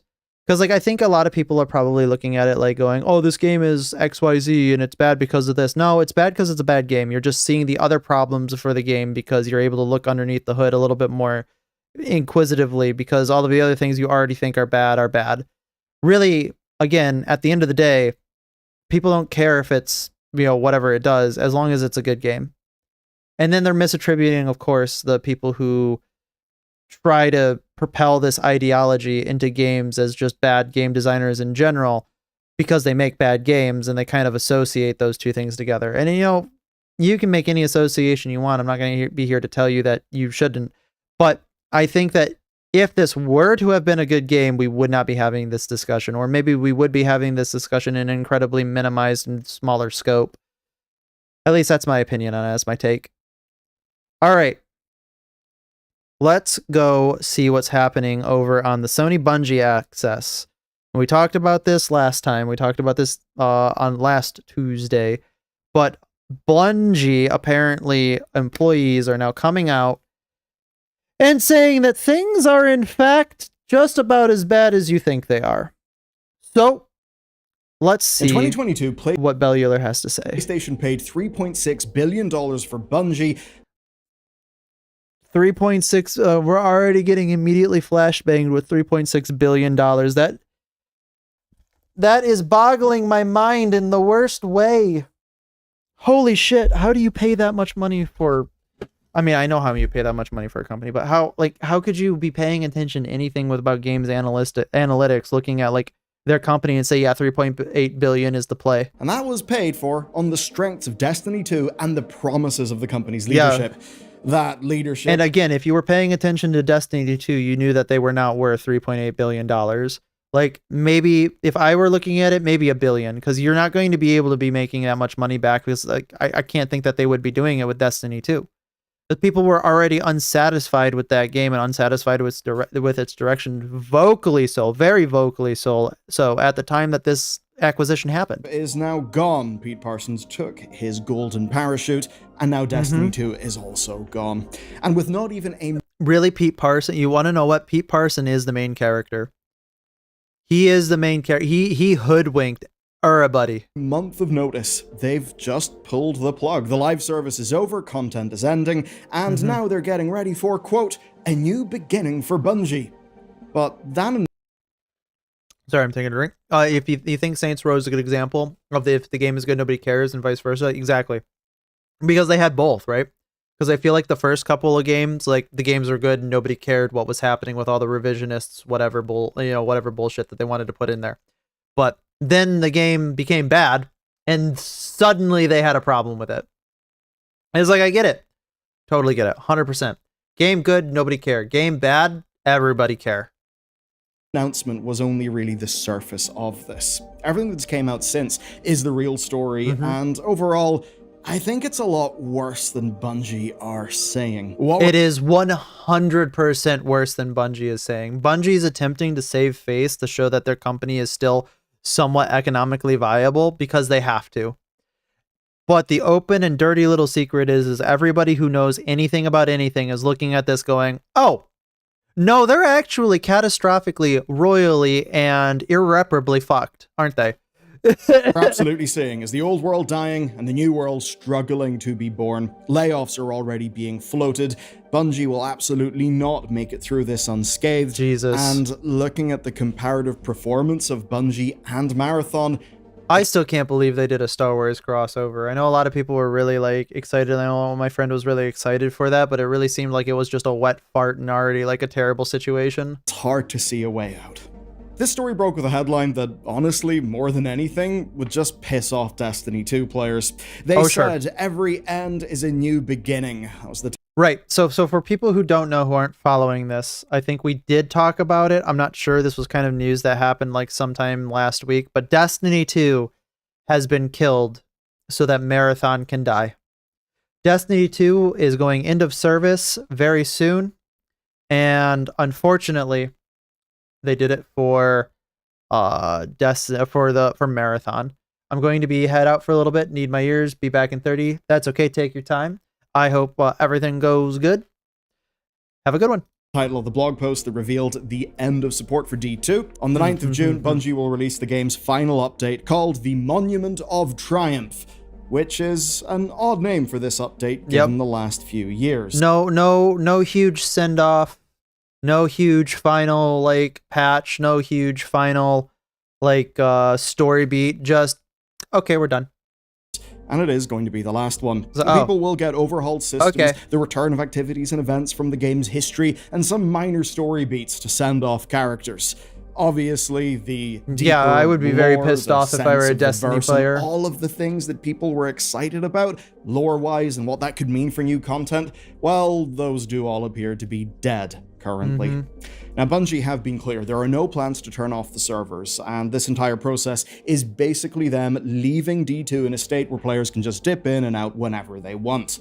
But what sets off alarm bells is that all of this is happening instead of the updates that Bungie had actually planned for the game. So here's the story in that. Because apparently they had a huge like roadmap for like continuing on other things and doing other things and stuff like that, which is just like, bro, Destiny still has more players than Marathon. Why? On the 18th of February, the March major update for Destiny 2 was delayed. It was set to have a bunch of things, including a rewards pass, and that rewards pass stuff is now going to be included in the final patch. Now, there were major gameplay changes planned for later on in the year. These were things like restoring the director menu and replacing the hated portal menu. Those things are still happening. They're being rushed out early. I heard that this was like a major issue too. Like people hated the whatever menu they had because they updated it. I remember very clearly hearing about that, and they said that they were going to bring it back, and now I guess they are, just in time for the game to die. And I've got to say, man, wow, I can't believe that they did away with the director, just how gorgeous it was, and replaced it with a shitty, boring menu that looks and feels like any old video game. But effectively, they're slamming everything they can into this update. And that'll be that. There won't be seasonal events, there won't be rolling content, and that's because likely because they don't give a shit about you. Many of the staff who built all this stuff, well, it's looking like they won't work at Bungie anymore. In Bungie's goodbye, they did hint that the Destiny brand would live on, and loads of players took that as a tease for Destiny 3. It is not that. Sources speaking to Bloomberg report that there is no Destiny 3 in development right now, and Paul Tassi says that can now confirm that. This is a major unforced error on their part. Like, I don't know what they're smoking. Like, Destiny 1 had its problems on release, sure, and they overcome them. Good for them. Like, I'm never going to play a Destiny game in the future because I do not like the way that Destiny 1 released, and that has permanently scarred me for the entirety against Destiny. I'm willing to admit that maybe that's hyperbolic. Maybe I'm holding on to a grudge too long, but you have created a will never be a customer scenario in my mind. Even Brown Pants can't save Bungie from this mess. Exactly. You're very true. Very, very true. But then that's why I never got into Destiny 2. Now, with all of that being said, Destiny 2, for all its faults, for all the content that they removed from the game, for all the predatory microtransactions or whatever they put in the game that are like really shitty things, still succeeded. Massively so. And so massively so that today it still has some place in the conversation about video games. And they have decided that no, in fact, we are not going to double down on Destiny. And it's just like, right. And they've just decided to abandon it. All right, bold move, Cotton. We'll have to see how that turns out. Paul has many links within Bungie, so I'm assuming he does know what he's talking about here. What we know is that staff are starting to pitch new projects, which does include Destiny ideas that aren't full sequels, but none of these things have been greenlit for production yet. Yep. And I know to many of you that's... They also had like I believe a Bungie, or sorry, spin-off from Destiny that's like a single-player game that they were thinking about releasing, but it's just like, dude, or rather, they were thinking about doing, but they canceled it. And it's like, okay, dude. Going to seem insane. Surely Destiny 3 is the obvious Surely this is next going to thing save your go company. And hey, you can make a Destiny 3 surely that Marathon isn't will be the hampered by some savior. of the tech issues that Destiny 2 had. It makes sense. But why they're not doing it also makes sense, just not sense that's in our favor. Pitching and prototyping is something that requires far fewer staff than, of course, making a big MMO game and keeping up a consistent live service treadmill. And that does mean that a, quote, significant number of layoffs are coming at Bungie. Okay, hear me out here. Make a single player game that doesn't require as many updates or rolling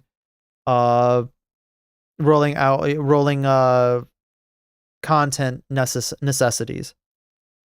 Make one like, I don't know, maybe Halo 2, maybe Halo 3, something where people actually want to play the game for an extended period of time. Maybe what your company has been like the best at, or allegedly the best at for years. Strange. I haven't announced that, but that is I what don't know, the I'm not a game reporting dev, I says, don't know. and I absolutely believe it. They're not coming immediately, but they are coming. And at a company town hall done after the announcement, leadership thoroughly dodged questions about the layoffs. Now, I'm sure for they staff, did. This is a brutal state of affairs. And remember that everyone currently at Bungie is a survivor of the last multiple rounds of layoffs, and they've done everything that they could to keep the game running. They won't double down in Destiny 2, so they will quadruple down on the Marathon Graveyard. I'm not going to sit here and say that Destiny was in a great state. It's just, again, Marathon has its audience. People are okay to like Marathon. If you like Marathon, good for you. It's not a good game. People don't like it. People don't like it for many reasons. People don't like the way it plays. People don't like the way that it looks. People might not even like the way that it sounds. Hell, maybe somebody farted when they opened it up and they don't like the way Marathon smells. I don't fucking know.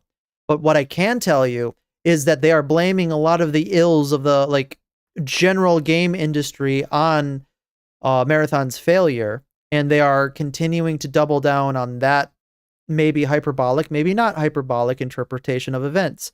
We're telling you how it seems. People don't like it for any reason. And you don't want to double down on it, because then you are going to be seen as doubling down on what people have told you, articulated to you, whether in good sense or not good sense, they don't like. You are blind, willingly blind, if you cannot see the wisdom in that statement. Because it doesn't matter if it is a good game. It doesn't matter if it's a bad game.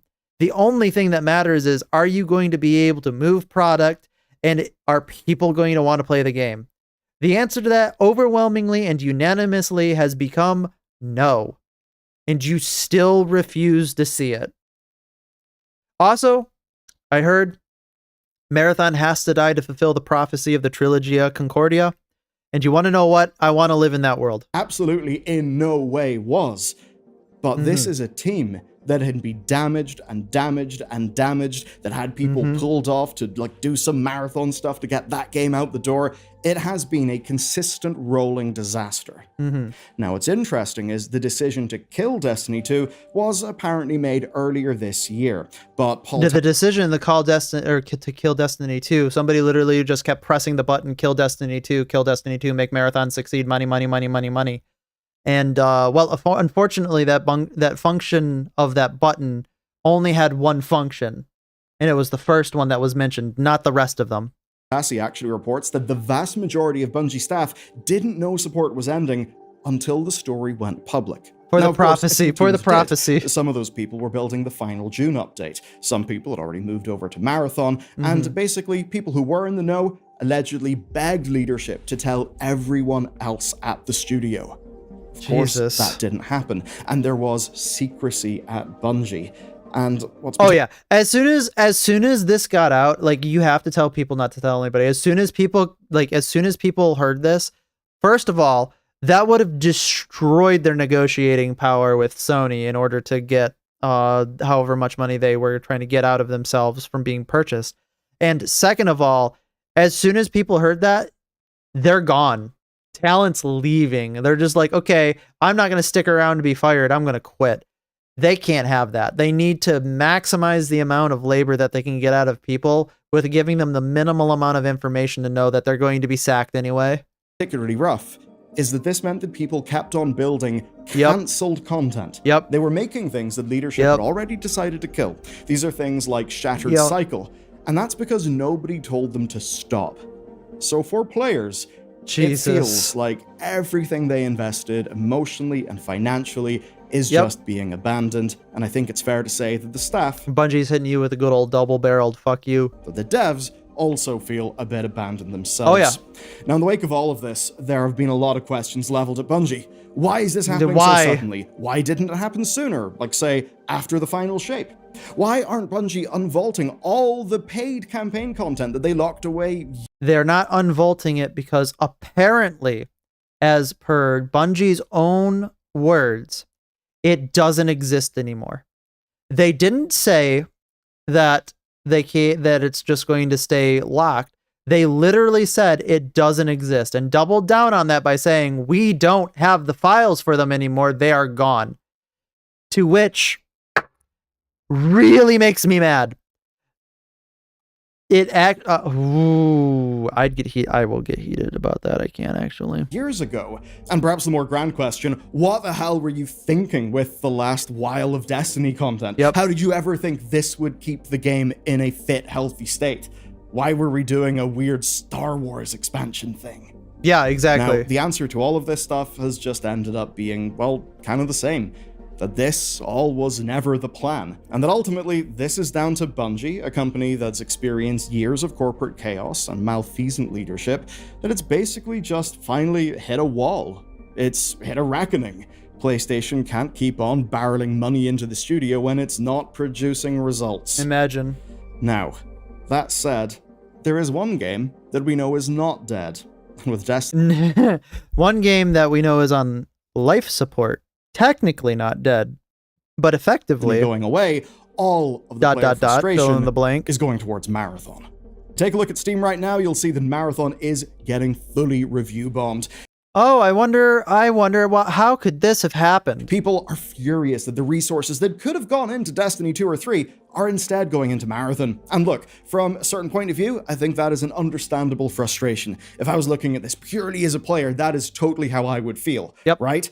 Now, of course, if Marathon had been a mega success, maybe they would have been able to fund Bungie better. Maybe that would have taken the pressure off Destiny, and maybe then we'd be looking at a new Destiny project being built in parallel with perhaps a slow and more controlled winding down of Destiny 2 support. But obviously, that didn't happen. Marathon came out. For the people who like it, it's a great game, but it's not a mass market success. And while I think it's true that a success... I hate the way this game looks. Every time I see this game, like the way that it looks, it always pisses me off. I don't know what it is, but I hate this style. This style makes me so, maybe irrationally might be the right word, angry, because I hate what it represents so much. I do not like postmodernism. I don't like postmodern art. And I don't like this like really weird abstract blocky feel with the neon colors. It is a visual catastrophe, the portions of which just really set me off. Destiny 2, I think there is no doubt that moving piles and piles and piles of so devs ugly from D2 and onto Marathon, well, it absolutely did damage. There's no question of that. But it is surface level. It is just the face of the decisions that got us here. And it's those decisions that you really need to understand, because they're basically why this shit has happened. So let's recap. Bungie decided one day to wake up and choose violence and then shitify all of their products. Therefore, we are now here 10 years later. Explain. Ever since the PlayStation acquisition, and probably ever since the separation from Activision in 2019, Bungie has been flailing about the place to try and find some sort of path forward. Yep. You see, back in 2019, Destiny 2 wasn't meeting financial expectations. And of course, it's a game that it came after Destiny 1 had... And that started from like 2017. Let's not mince here. When did I'm curious. When did Bungie split from 343? When did Bungie split from 343? 2007 is when Bungie split from 343 Industries. Got it. So at or around 2010 to 2013 is when a lot of this stuff, in my opinion, started happening. The split didn't help. I would say the design ethos and direction from which like the original developers started Bungie from, and the ones that made the right games that made the best games left, and they killed all the people who cared about the company. Man, this is some kind of style of arrogant primitivism. I mean, maybe I don't even like think that it might be primitivism because of the shapes and the shape language, but I really think that it is also like maybe like I typify that style as kind of like neo postmodern, where nothing really, like, everything is meant to be abrasive just for the sake of it being abrasive. It's not like, and it's got obviously an artistic and aesthetic like unity in it, but its unity is in disharmony with nature and disharmony with like our perceptions of it in order to evoke that type of an emotion. And I mean, it evokes it on me. It 100% does. Probably shouldn't, because it really pisses me off. Kind of been delivered late, so there were lots of issues at the studio. And the funny thing is, but I can see why you would think it's primitivism too, because it's very primitive in design. It was supposed to be 4 separate releases, each a game with an expansion pack every other year. That was their plan. Now, when PlayStation bought Bungie, they paid way over the odds because Destiny 2 had just delivered an absolute banger of an expansion.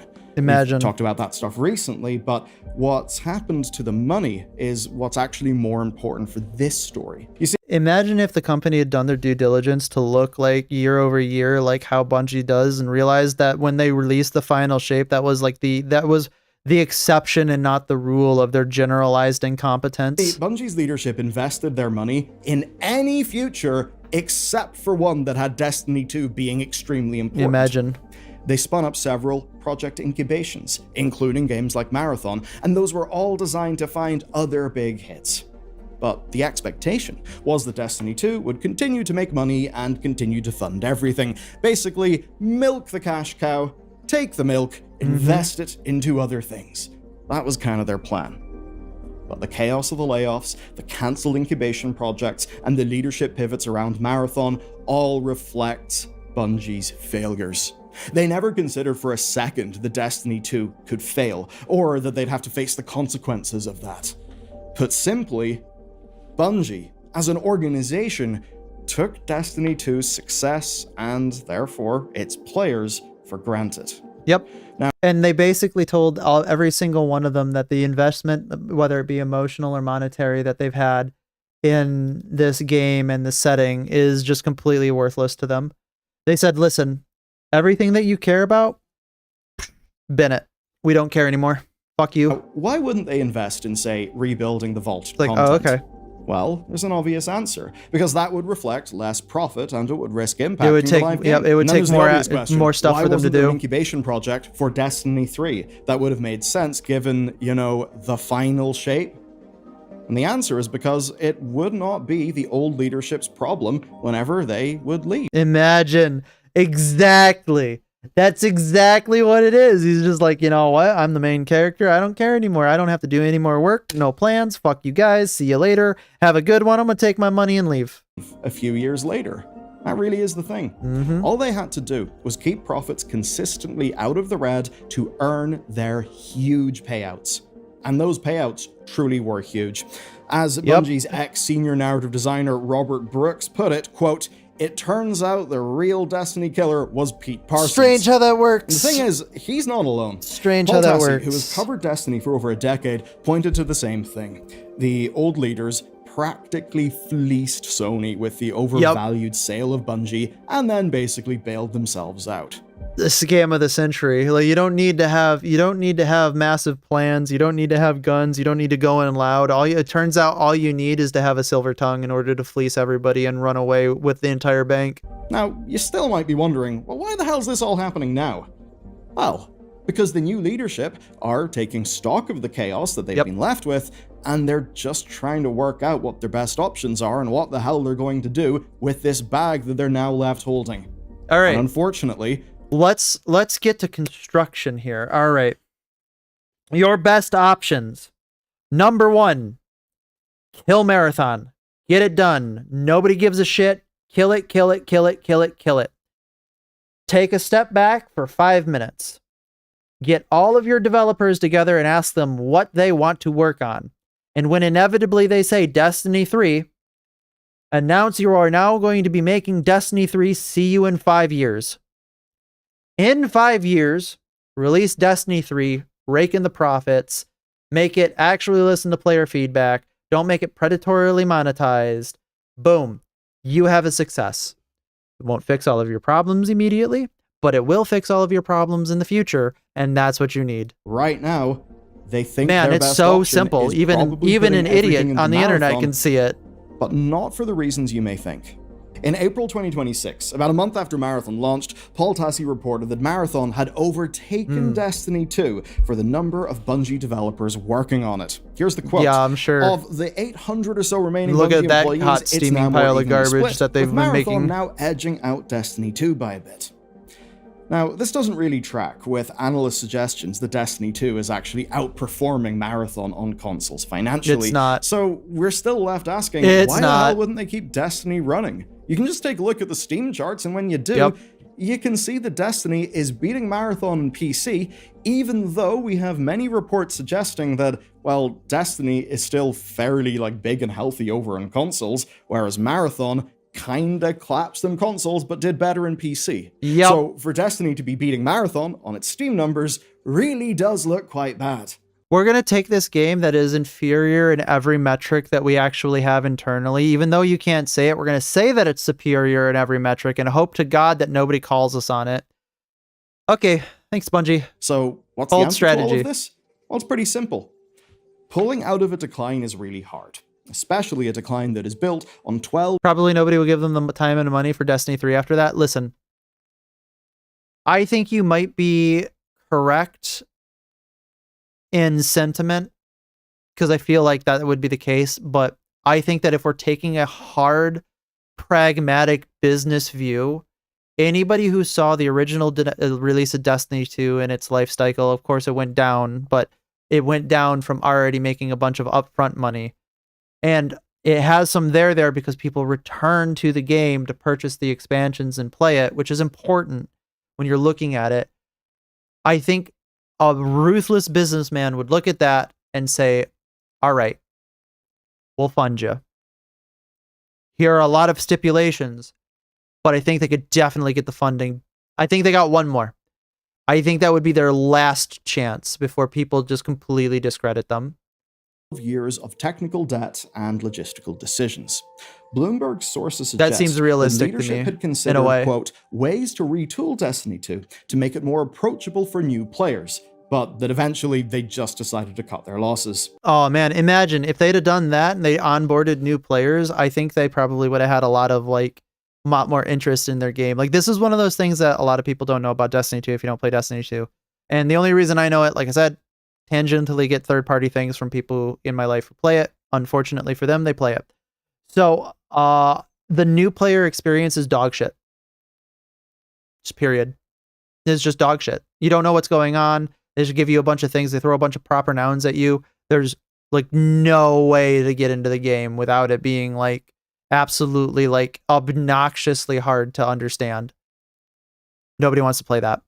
If you had made an onboarding process for new players, wow, maybe you wouldn't have been bleeding players. You probably have about 24,000 players on Steam consistently, which is incredibly healthy for a, was it 10-year-old game?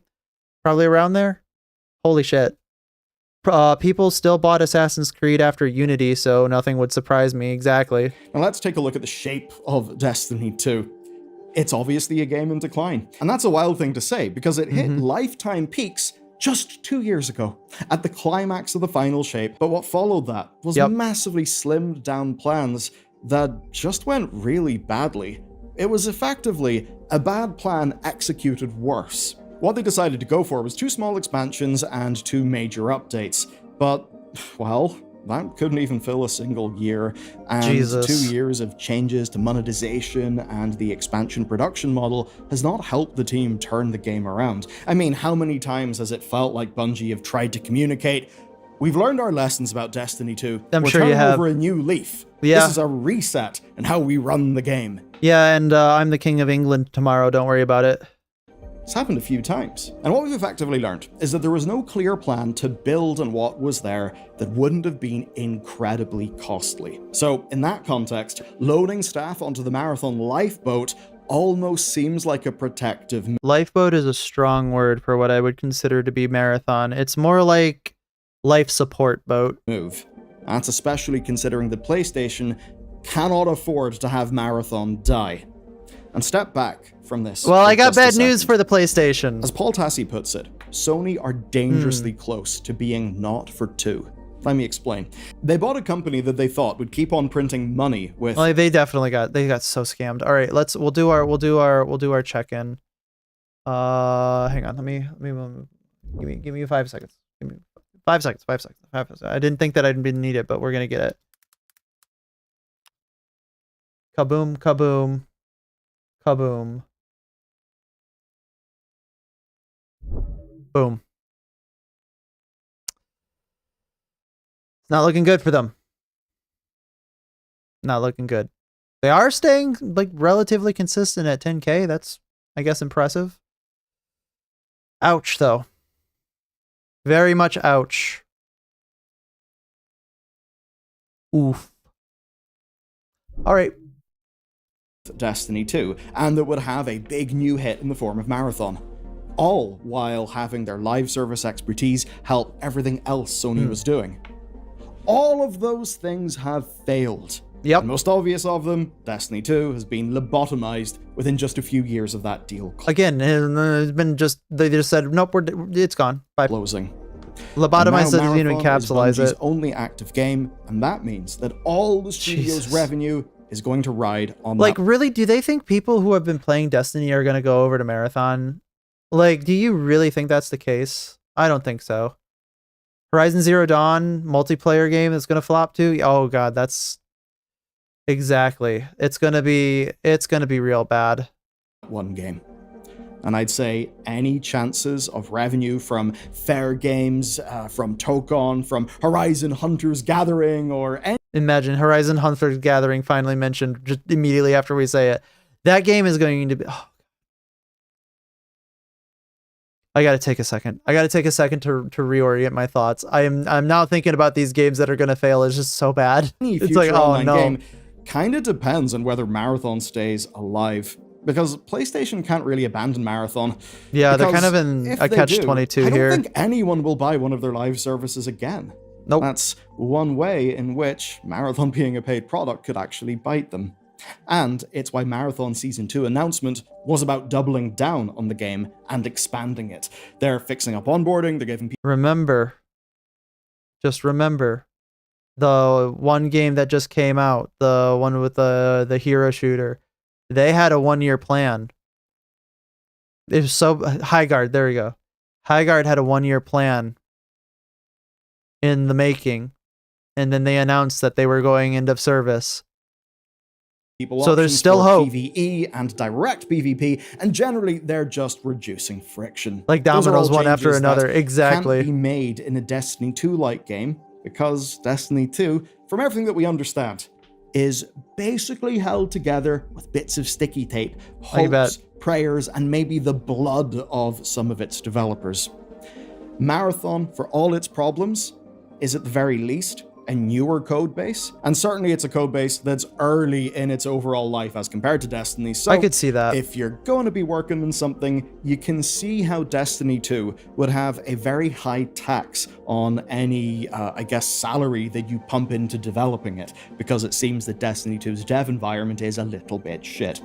Sure, let's fix that problem. Make a new Destiny game with the new code base. Sorry, that was... Perhaps I don't know where that not came the case from. with Marathon, and that's why they think that even though Marathon is a game with serious headwinds and trouble, that it's probably still the better place to do some sort of bet. Personally, I'm not sure they can pull it off, but I see a little bit of a pathway, because their real trick could be, well, the mode that's coming in the latter half of the new season. I don't think so. Because it actually sounds a lot like Destiny 2's open world areas. Basically, players take on missions and they roam about the place completing objectives with multiple different zones to play through. There's a world where that makes a lot of sense, and where a Destiny player could really enjoy that, because it wouldn't really feel like the Marathon that they didn't end up liking. So you decided that you realized the game that you made was dog shit and nobody wanted to play it, so now you're gonna put into the game the modes that people have always wanted you to put in, even after saying that you didn't want to put them in because it would make Marathon. And then you still went and did it. Or at least you're saying that you're going to do it. Interesting how that works. But let's be real.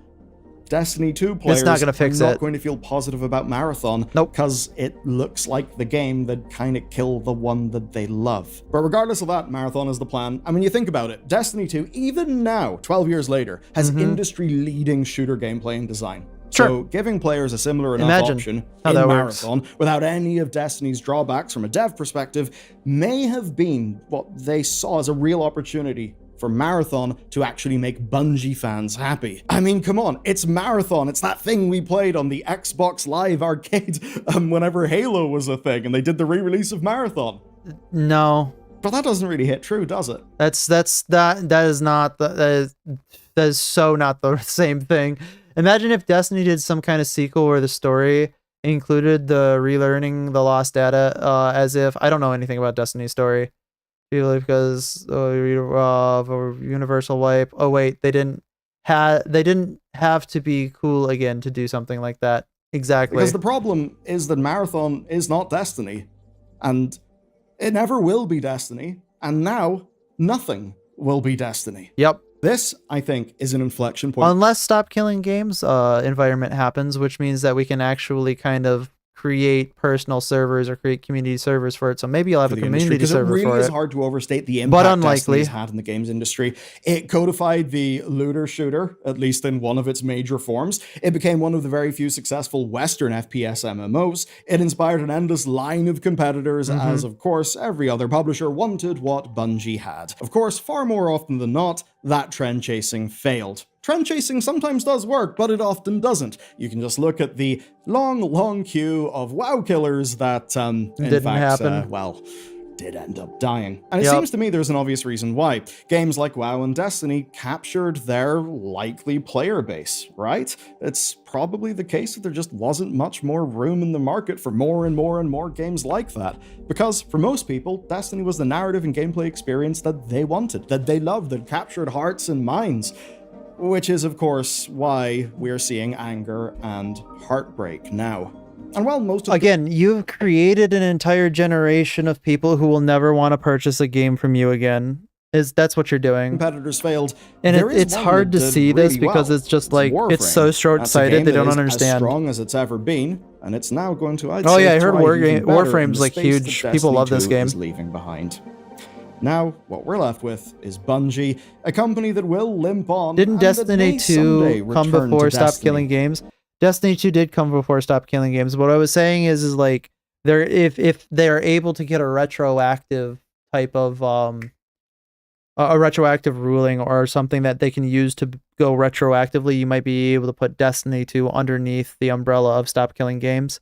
I'm kind of offended by that purple bunny girl as someone who would really be clearly the targeted demographic for But her. it does so, having been forced to Dead give up game, one of by the the way. biggest games in the world. All because a handful of executives took it for granted, could not plan ahead, and ultimately, in how they structured the company, did all that they could to be acquirable at a goddamn high valuation, one far higher than the company could support. It is no surprise that when CEO Pete Parsons left in his golden parachute, getting himself his massive payout, that PlayStation didn't replace him as CEO. Bungie doesn't have its own CEO. That's also worrisome that Bungie's kind of like riding their ship without any leadership. It's like, okay. That's pretty much because PlayStation. Where are we going? have had Nobody to come knows. in But where and we work end out up, we what the certainly will fuck they're go. going to do with the shell of Bungie that is left, and that is a shell that itself is but a shade of the former Bungie, with the former Bungie being the one that they bought at a massively inflated value. So for PlayStation, this could not look worse, especially because we all kind of knew that Bungie's expertise was supposed to be the fulcrum of their live service strategy. Imagine getting fleeced so fucking bad that you just have no, like, you literally are yourself feeling the problems of the bottom line to your industry. Holy shit, you got robbed at gunpoint, Strategy Sony. that is looking more doomed than ever. But that's not the only doomed thing. Who is a little bit doomed is Changham Kim. He's the CEO of Krafton. He asked ChatGPT to get him out of a really big payout. But now that Subnautica 2 has launched... All right, we're talking about other things now. That's just... It is ridiculous the amount of abuse that some game players are willing to put up with, in a way. And it is also ridiculous that Bungie has decided that they are just not going to do the sensible and correct move and go out of their way to kill their company even more. You know what? I'll take a step back. There may be eventually a CEO that finally replaces the direction at Bungie and very soon, that says, we're not doing it this way anymore, we're doing it my way. And it might get better. But in order to do that, you need somebody who has the ability to look at the current industry, look at trends, and understand what players want. And that quality in somebody who's a suit is very hard to come by. So good luck, Bungie, but I think you're going to be going down in not a blaze of glory like you thought you were going to be going down. I think you're going to be going down in wet, sloppy, fart in the night. All right, I am going to go to the bathroom. I have to go. I drank a lot of juice, so I'll be right back in 5 minutes, and we're going to get to this contentious video, or at least possibly contentious video.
All All right. Let's talk about Gamergate. They know. All right. Mensis Wave. Let's introduce him. Some people might know him. Some people might hate him. Some people might enjoy him. He has been probably a YouTuber from... Yeah, I remember him being on YouTube for a while. He talks a lot about culture. He talks a lot about stuff like that. You might agree or disagree with some of his other takes, but he's got a couple of good videos on old Gamergate about like what it was actually about that had some pretty good sourcing. So we're going to go ahead, see what he has to say about Gamergate 3, because we are most likely going to be seeing a lot of litigation on this point. And by litigation, I mean not like legal litigation, but like people going into and talking about what's happening in this. So we'll go into the discussion being prepared. All right, my friend. Hey, internets. So it appears that Gamergate is trending yet again, alongside more proof of the fact that game journalists aren't really gamers, but rather they can be more or less described as an interconnected, corrupt group of ideologues who have taken... Remember, all you have to do is look at the gameplay footage of the guy stumbling against the Cuphead tutorial in order to look to see what our gaming peers, quote, are judging video games by. Man. Taken over the industry and then use their platform to basically spread propaganda, mostly neo-Marxist propaganda. To those of us who have researched this topic and looked into the industry at large, this is an obvious fact. But to many people, it still remains elusive. And so it's nice to have yet another piece of pretty strong evidence to point out the fact that, again, game journalists are not gamers. And this all really comes down to the drama surrounding the game that recently got released, Mixtape. And the gift that keeps on giving. The gift that will continue to keep on giving. I learned about Minces from Leaflet. He's got great videos. Listen, I actually really like Leaflet. I really like her content. So I know exactly. And honestly, believe it or not, I started watching more Minces videos because also she watched him. Like I'd watched him before and then I kind of had stopped watching him, but then she started watching him and I was like, oh, I should get back into listening to some of his videos. So we're on the same page here. We're in good company. That man's going to die with the Cuphead tutorial video. That man's going to have that plastered all over his tombstone. You're not wrong. Now the game is just kind of a stereotypical, highly astroturfed woke schlop. It Nearly is. Every game journal publication just suddenly randomly gave this game a 10 out of 10. It started out with overwhelmingly positive reviews on Steam, which of course is a thing that can happen legitimately, but many people noticed that this was not legitimate at all. While there's no smoking gun to make a long story of the drama short, there's some pretty strong evidence to suggest that this is fake that many people have already gone into, so I won't really go too much into that. What I All right, there's our Endymion. Oh, it's another video from Side Scrollers. I'll have to go check that one out. I'm like writing down like things like, oh, furiously write that down, write that down. will point out instead are the things I believe most people are missing with this, which is that even if all... Sorry, I hate to pause you here, Minces, for a moment, but there's also another good video. Let's see. All right.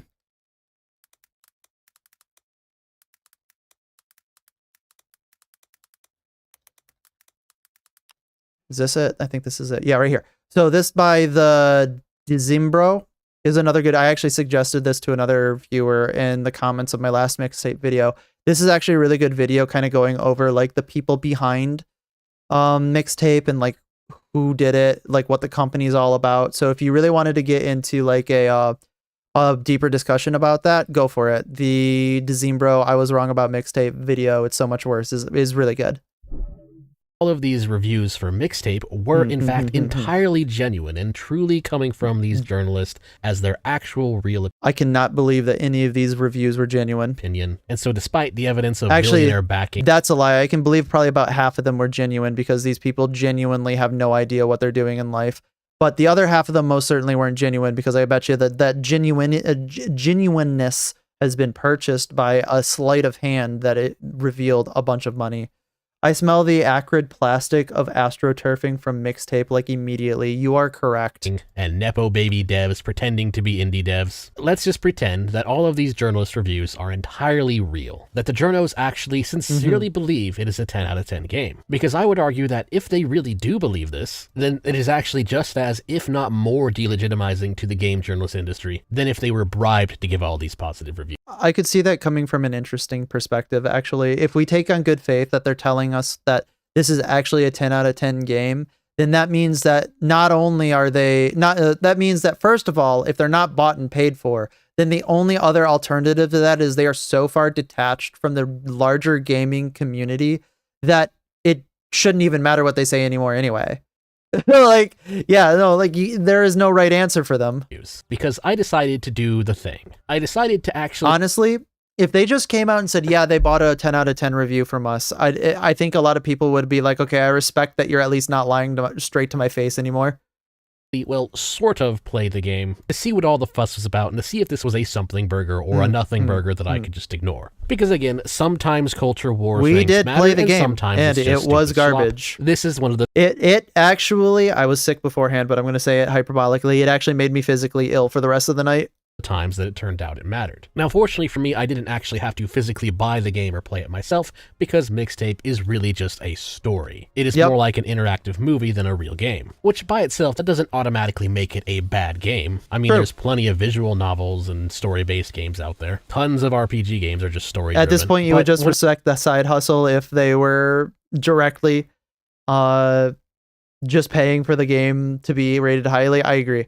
100%. I'd be like, you know what? At this point, at least you admitted it to me. I know I'm never going to trust you again, but at least you admitted that you just were purchasable. Like you're an industry hooer. I watched this so to game, speak, basically just by watching somebody else stream it. I noticed a lot of problems that stood out. Here's just a quick mini review. The problem with the quote-unquote game is that it's a story-based game with a very predictable and very generic story. But the thing that shows the problem with game journalists is how it's supposed to be a nostalgia-bait story, but it doesn't actually do that if you're a gamer. And I wouldn't even say it's that bad, as in it horrible 1 or 2 out of 10 bad.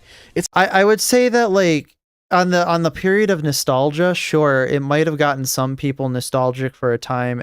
You can argue whether or not it does or doesn't exist all day, but nostalgic for maybe their childhood. But I would make the guess that the target demographic for that is much, much older, at least for this type of thing, than the people who are buying games. It's more like this game story is a solid 4 out of 10, or a forgettable D+ experience. Specifically, the plot is extremely midwit coded. It panders to the type of normie that doesn't want to accept the fact that they are a normie, where they seem to think that listening to pseudo-alternative music is enough to qualify them as an intellectual. A TLDR of the plot is that you have this group of teenage friends who are going to be attending a party, and they need to find booze for the party, and as they're looking for booze, they run into various things that either trigger a cutscene or trigger a minigame, with a story basically being a generic coming-of-age story. And there's a few huge problems that stand out for this. The first is that the minigames are apparently completely unlosable. Nothing you actually do can...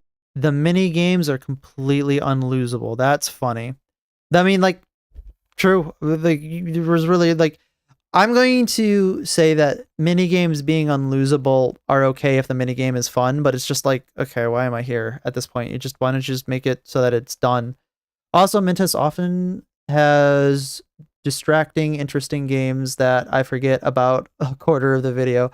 I see what you mean. Yeah, no, he does play some interesting games in his B-roll, which is pretty cool. A failed score. The person I watched streaming this noted this especially because they're like mostly indie games. It's interactable, but nothing you actually do does anything. There's no way to actually fail the mission, even though one of these scenes is like a major platforming section. I literally left the computer. I set the controller down, left the computer on the segment that had the cart. I was outside of my room.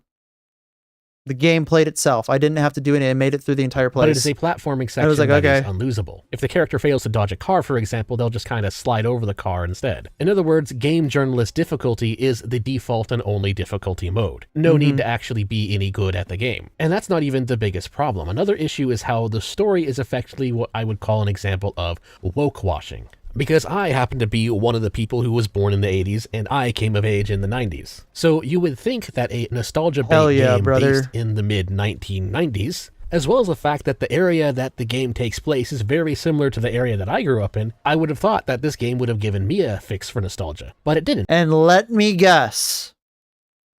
You were like, this is not what any of it was like. So I don't think you even made it 3 minutes. I don't even think you even made it into the 3-minute hands-off moment from the one tweet. I didn't. I didn't. I couldn't. I couldn't anymore. I couldn't do it.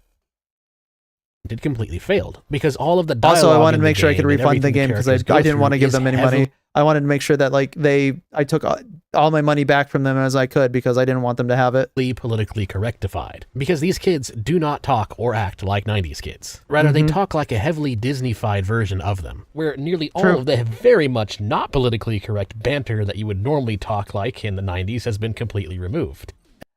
The 90s way, Mantis is an unconfirmed listen, we don't use that word around here.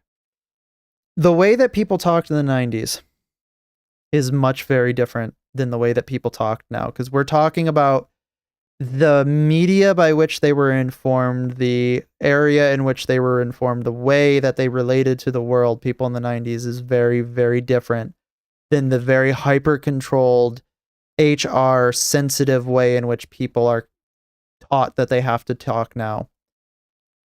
And I'm going to say for the worst, because a lot of people, when they talked in the 80s and 90s, they didn't have to worry about their life being destroyed over saying one wrong thing. They were free to say whatever wrong thing that they wanted to a degree, of course, but it's better to be in a system where you can say something wrong, abrasive, maybe even like hateful in a way, as long as you don't take your actions and your actions do not inform, or sorry, do not go down or are controlled by what you hatefully say. And the world was a better place because everybody had the general understanding that you could say whatever you want. The only thing that matters is what you do. And we lost that because now everybody's like, it only matters what you say and not what you do. And we're in a bad spot. And then, of course, they top it off with the usual DEI representation characters. And it is all, again, very mid-wit coded. None of the characters are likable. Rather, the story remind me specifically of the painfully average kids who would spend their days getting high and listening to music and then getting high again and then listening to more music again, and round that goes. That's pretty much their entire... I knew some people like that. They made their entire personality around that. And it was just like, I can't do that. Like, sure, if you want to do that, I'm not going to tell you that it's wrong. I mean, I will have my opinion that it's wrong, and I have an opinion on why it's wrong, but I'm not going to straight up tell you it's wrong unless you ask me. But I did not like that type of lifestyle. I never could do that because the way that, like, I don't like losing that feeling of control. That's why I don't really drink that much either. It's like, I couldn't do it.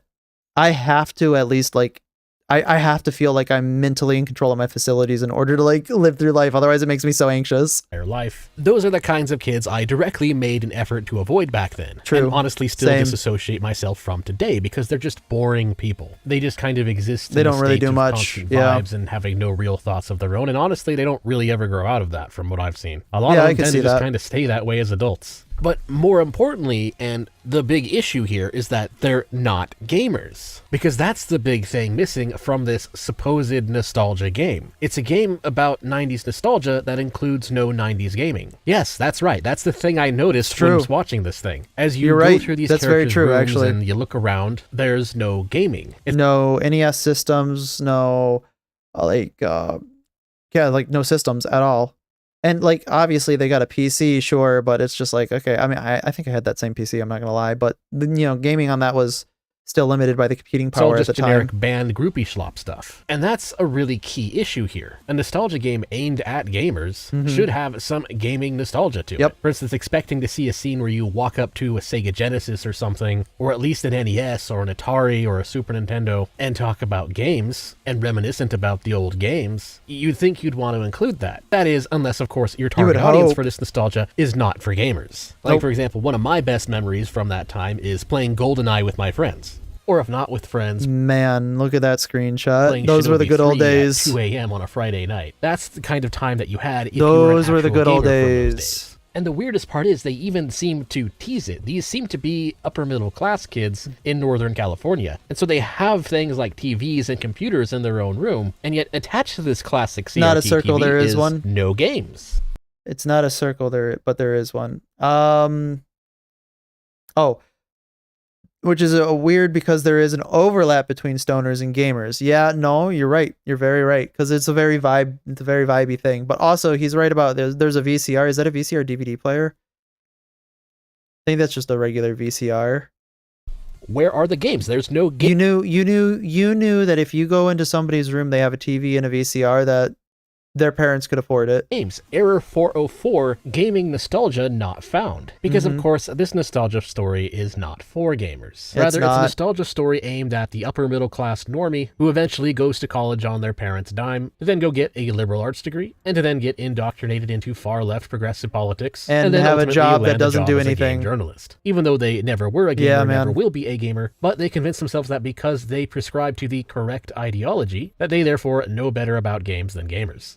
And again, as I had mentioned earlier in our stream when we were talking about it, is these people do not use games to be any type of artistic expression, any type of like better cultural or better cultural expansion. These people use all media specifically to bludgeon you over the head with their preferred political ideology. That is the end all case, the be all case of any type of endeavor that they take into any type of dissecting, discussion, or even interacting with any type of or form of media. That's at least a VCR-CD player combo, VCR-CD player. Yeah, you're not wrong about that one.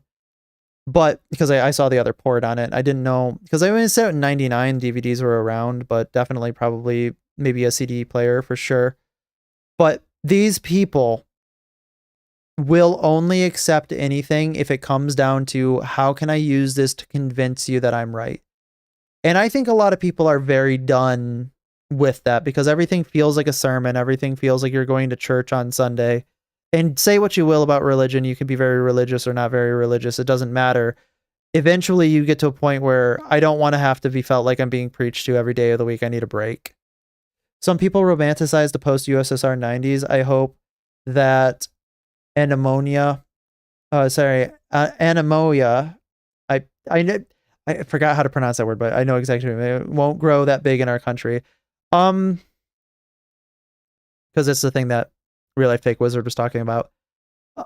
I don't know if it's because you're right. When people start making something, if it gets big, there's a cultural thing about that. I think the biggest argument for that, I know Nova's going to love this argument, is the way in which the Renaissance interpreted the medieval period with all the fake things, the faux things that they said happened in the medieval times that just never happened.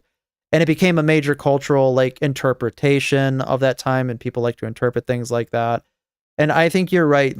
Walking around in the skin suit of the 90s and misinterpreting them to be something that they're not is probably not going to be good in the coming future, because I would like the 90s to be represented as they are, because representing it in an interpreted way from how we're looking at it now only serves to devalue how differently and more positively it should be perceived. And so that's really what this mixtape drama, what we're really seeing here under the hood. In a way. Even if we were to take all of the good reviews in good faith and pretend like it's not AstroTurfed, then it still shows that game journalists are the types of people who honestly don't really enjoy video games. True. Which then brings up the question, is it AstroTurfing, or is it just journos legitimately having terrible tastes as a result of them, again, not really being gamers? And the answer, honestly, is probably just a little bit of both. There's a lot of things that people have uncovered about this game and its backing that is very obviously fishy. Or as I game journalists not having taste, don't you color me surprised. Pointed out on X, you do not need to be a conspiracy theorist to see something is wrong with these initial overwhelmingly positive Wait, released 7 months ago, released 16 years ago. So, released 4 days, 3,422 reviews. Are those reviews? I can't read that, unfortunately. So, you do not need to be a conspiracy theorist to see something wrong with initial overwhelmingly positive Steam reviews on, okay. Access journalism, okay. Schizo time. This just seems odd to me. There are more positive reviews than maximum players for Mixtape, around 1,000 extra positive reviews. Yeah, okay, I see what this is. This is talking about the this is talking about the ratio of reviews in to players out, which is just it's more Enlightenment than Victorian thing. Okay, well, You know what I mean, though. You understood what I meant there, Nova. Especially if we're talking about torture device. Well, yeah, that's one of the things I was talking about. But yeah, the amount of ratio of reviews to total maximum player count or like concurrent player count definitely is a little weird, because it's just like, how did you get this many reviews? I don't think that Steam allows people to pay for reviews, but like, maybe we can approach this in a different direction. Maybe some of the total reviews were people who bought the game, reviewed the game, and then immediately sold refunded the game. Maybe that might be where it's from. But then even then, it's still like, excuse me? You can't do that. Steam reviews for Wokschlop. Again, Mixtape just being the latest iteration of it. Access journalism makes it very easy for them to pull off these kind of reviews, and of course there's a very strong incentive for them to do this. Not just because faking reviews for a game can get more sales for the game, but also because of the same issue I talked about previously in my long-form video on the Sweet Baby incident and Gamergate 2, which is that the game industry in the West, as well as game journalists for quite some time now, has been completely taken over by people who subscribe to a neo-Marxist progressive ideology, and that this takeover isn't really a natural product of the free market, but rather is due to a complex web of corruption bred by a relationship with the What's up those corporate media and the numbers? state. Was that a Ludwig meme? Huge. But this is also another thing where like I can definitely see where we might be having an issue where people who have media companies are forcing essentially some type of ideology down into people. I definitely see that. I think it's plainly obvious to me. Some people want to push back on it. And I think maybe that there's some wiggle room to talk about the effectiveness, or rather the pervasiveness of it. I think we can probably have that discussion all day, but it's certainly happening. If you want to argue from a place that influence from on high is influencing down below, then you are failing to see reality for what it is willingly. They were kind of busy doing a lot. Yeah. That is ultimately I think the Renaissance was too busy huffing its own paint fumes to be too hard on the previous generation. Well, I wasn't even talking about being too hard on the previous generation. I was mostly talking about the misinterpretation of the previous generation, and maybe like looking at it with a nostalgic feeling that isn't actually in existence, kind of making an analogy to what we're going through here, saying that it's not really a new thing, that this is a thing that we're doing. It's an old thing that we finally put in a way in terms, but we've been doing it for a while, and I'm hoping that we don't continue doing it. Make sure that some very unpleasant people remain in charge. Yes. With woke progressives just being another form of useful idiots that they use to that end. Because, of course, their solution to everything is effectively just that the government is corrupt, and the solution is more government, and that if we just the government is corrupt, the solution is more government. That's funny. The right people, we could have free stuff. And the whole DEI ideology that gets pushed in the media, it's all just another arm of the structure of the corrupt system. And as for what's specifically going on here with Mixtape, well, it's really just the same thing as the original Gamergate, just targeting a more specific area of the games industry. Because the original Gamergate can be summarized as neo-Marxists trying to take over the gaming industry by injecting itself entirely into games journalism, thus ensuring. And he has another video on like Gamergate in general, and I can understand like from the directionality in which this comes from, especially like blatantly on the attempting, and I use the word to culturally colonize video gaming as a media, because they already have like a hegemony and a lot of other media outlets that are already culturally colonized by their preferred ideology. And video gaming has been one of the small bastions where people have been able to go to who do not have like a media home, so to speak, and they really need to capture this demographic if they want to maintain full total control. To me, it is very plainly obvious that this is a good play on their part. This is the tactical play. And to a lot of people who want to agree with the ideologies that they might find themselves in agreement with these people, I challenge you to think about the outside consequences of when they finally do gain control and realize that you have one outstanding opinion that they don't agree with. You're going to have a big problem, much like everybody else, and you don't want that's future. It's like programming. You can solve all programs by adding abstractions, except too many layers of abstractions. I'm assuming that you mean too many layers of abstractions make it even worse.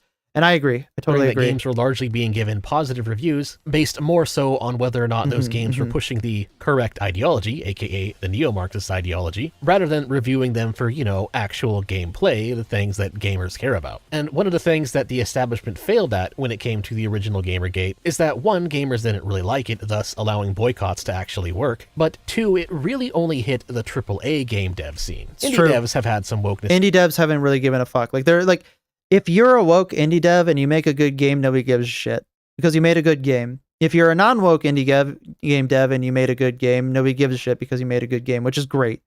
If you are a non-woke game dev and you're outspokenly non-woke, there is a higher percentage chance that you are going to be utilized, castigated, and narrativized around, which is unfortunate because there is a disproportionate way in which people approaches these types of scenarios in indie game development, which does make me upset in the abstract because it's very dishonest, it's very manipulative, and does make me want to have more, to have either more accountability for indie devs ubiquitously or less accountability for indie devs ubiquitously, because it's not fair that one side has to outsidesly go through prosecution than the other.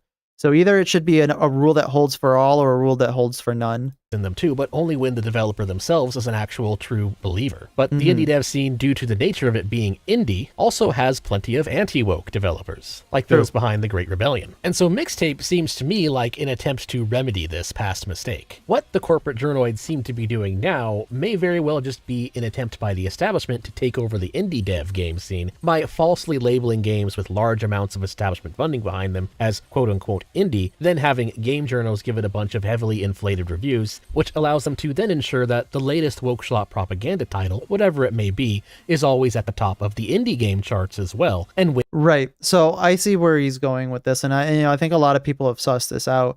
It's like, this game's not an indie game. Like, you can squint and say that it's an indie game because it is done by an independent developer. It is done and published by indie means. Like, it's wearing the skin suit of indie development. But at the end of the day, it was funded with so much money. It had so many extras.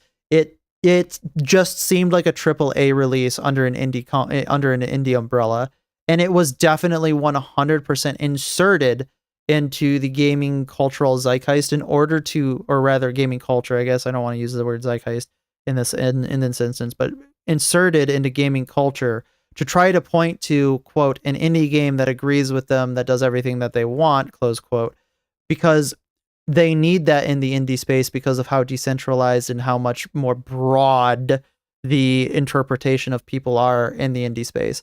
I can see why they did this. They just did it in such a stupid way because these people aren't smart. Indie game of the year purely by brute force of establishment AstroTurf. Was it? I feel like I heard a quote from somebody.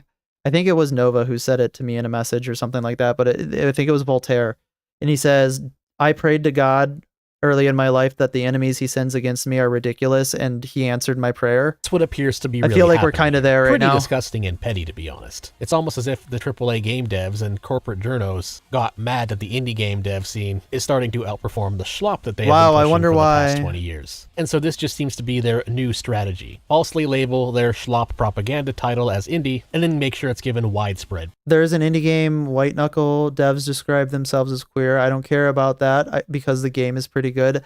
I think I've heard of White Knuckle. I haven't played it, but yeah, no, like, honestly, if you're going to be an indie dev, I don't give a shit about like your politics. I don't give a shit about your, who you are. The only time that I care about it is when you make it my problem. If you stop making it my problem, surprisingly enough, I'm going to play a good game when it comes out.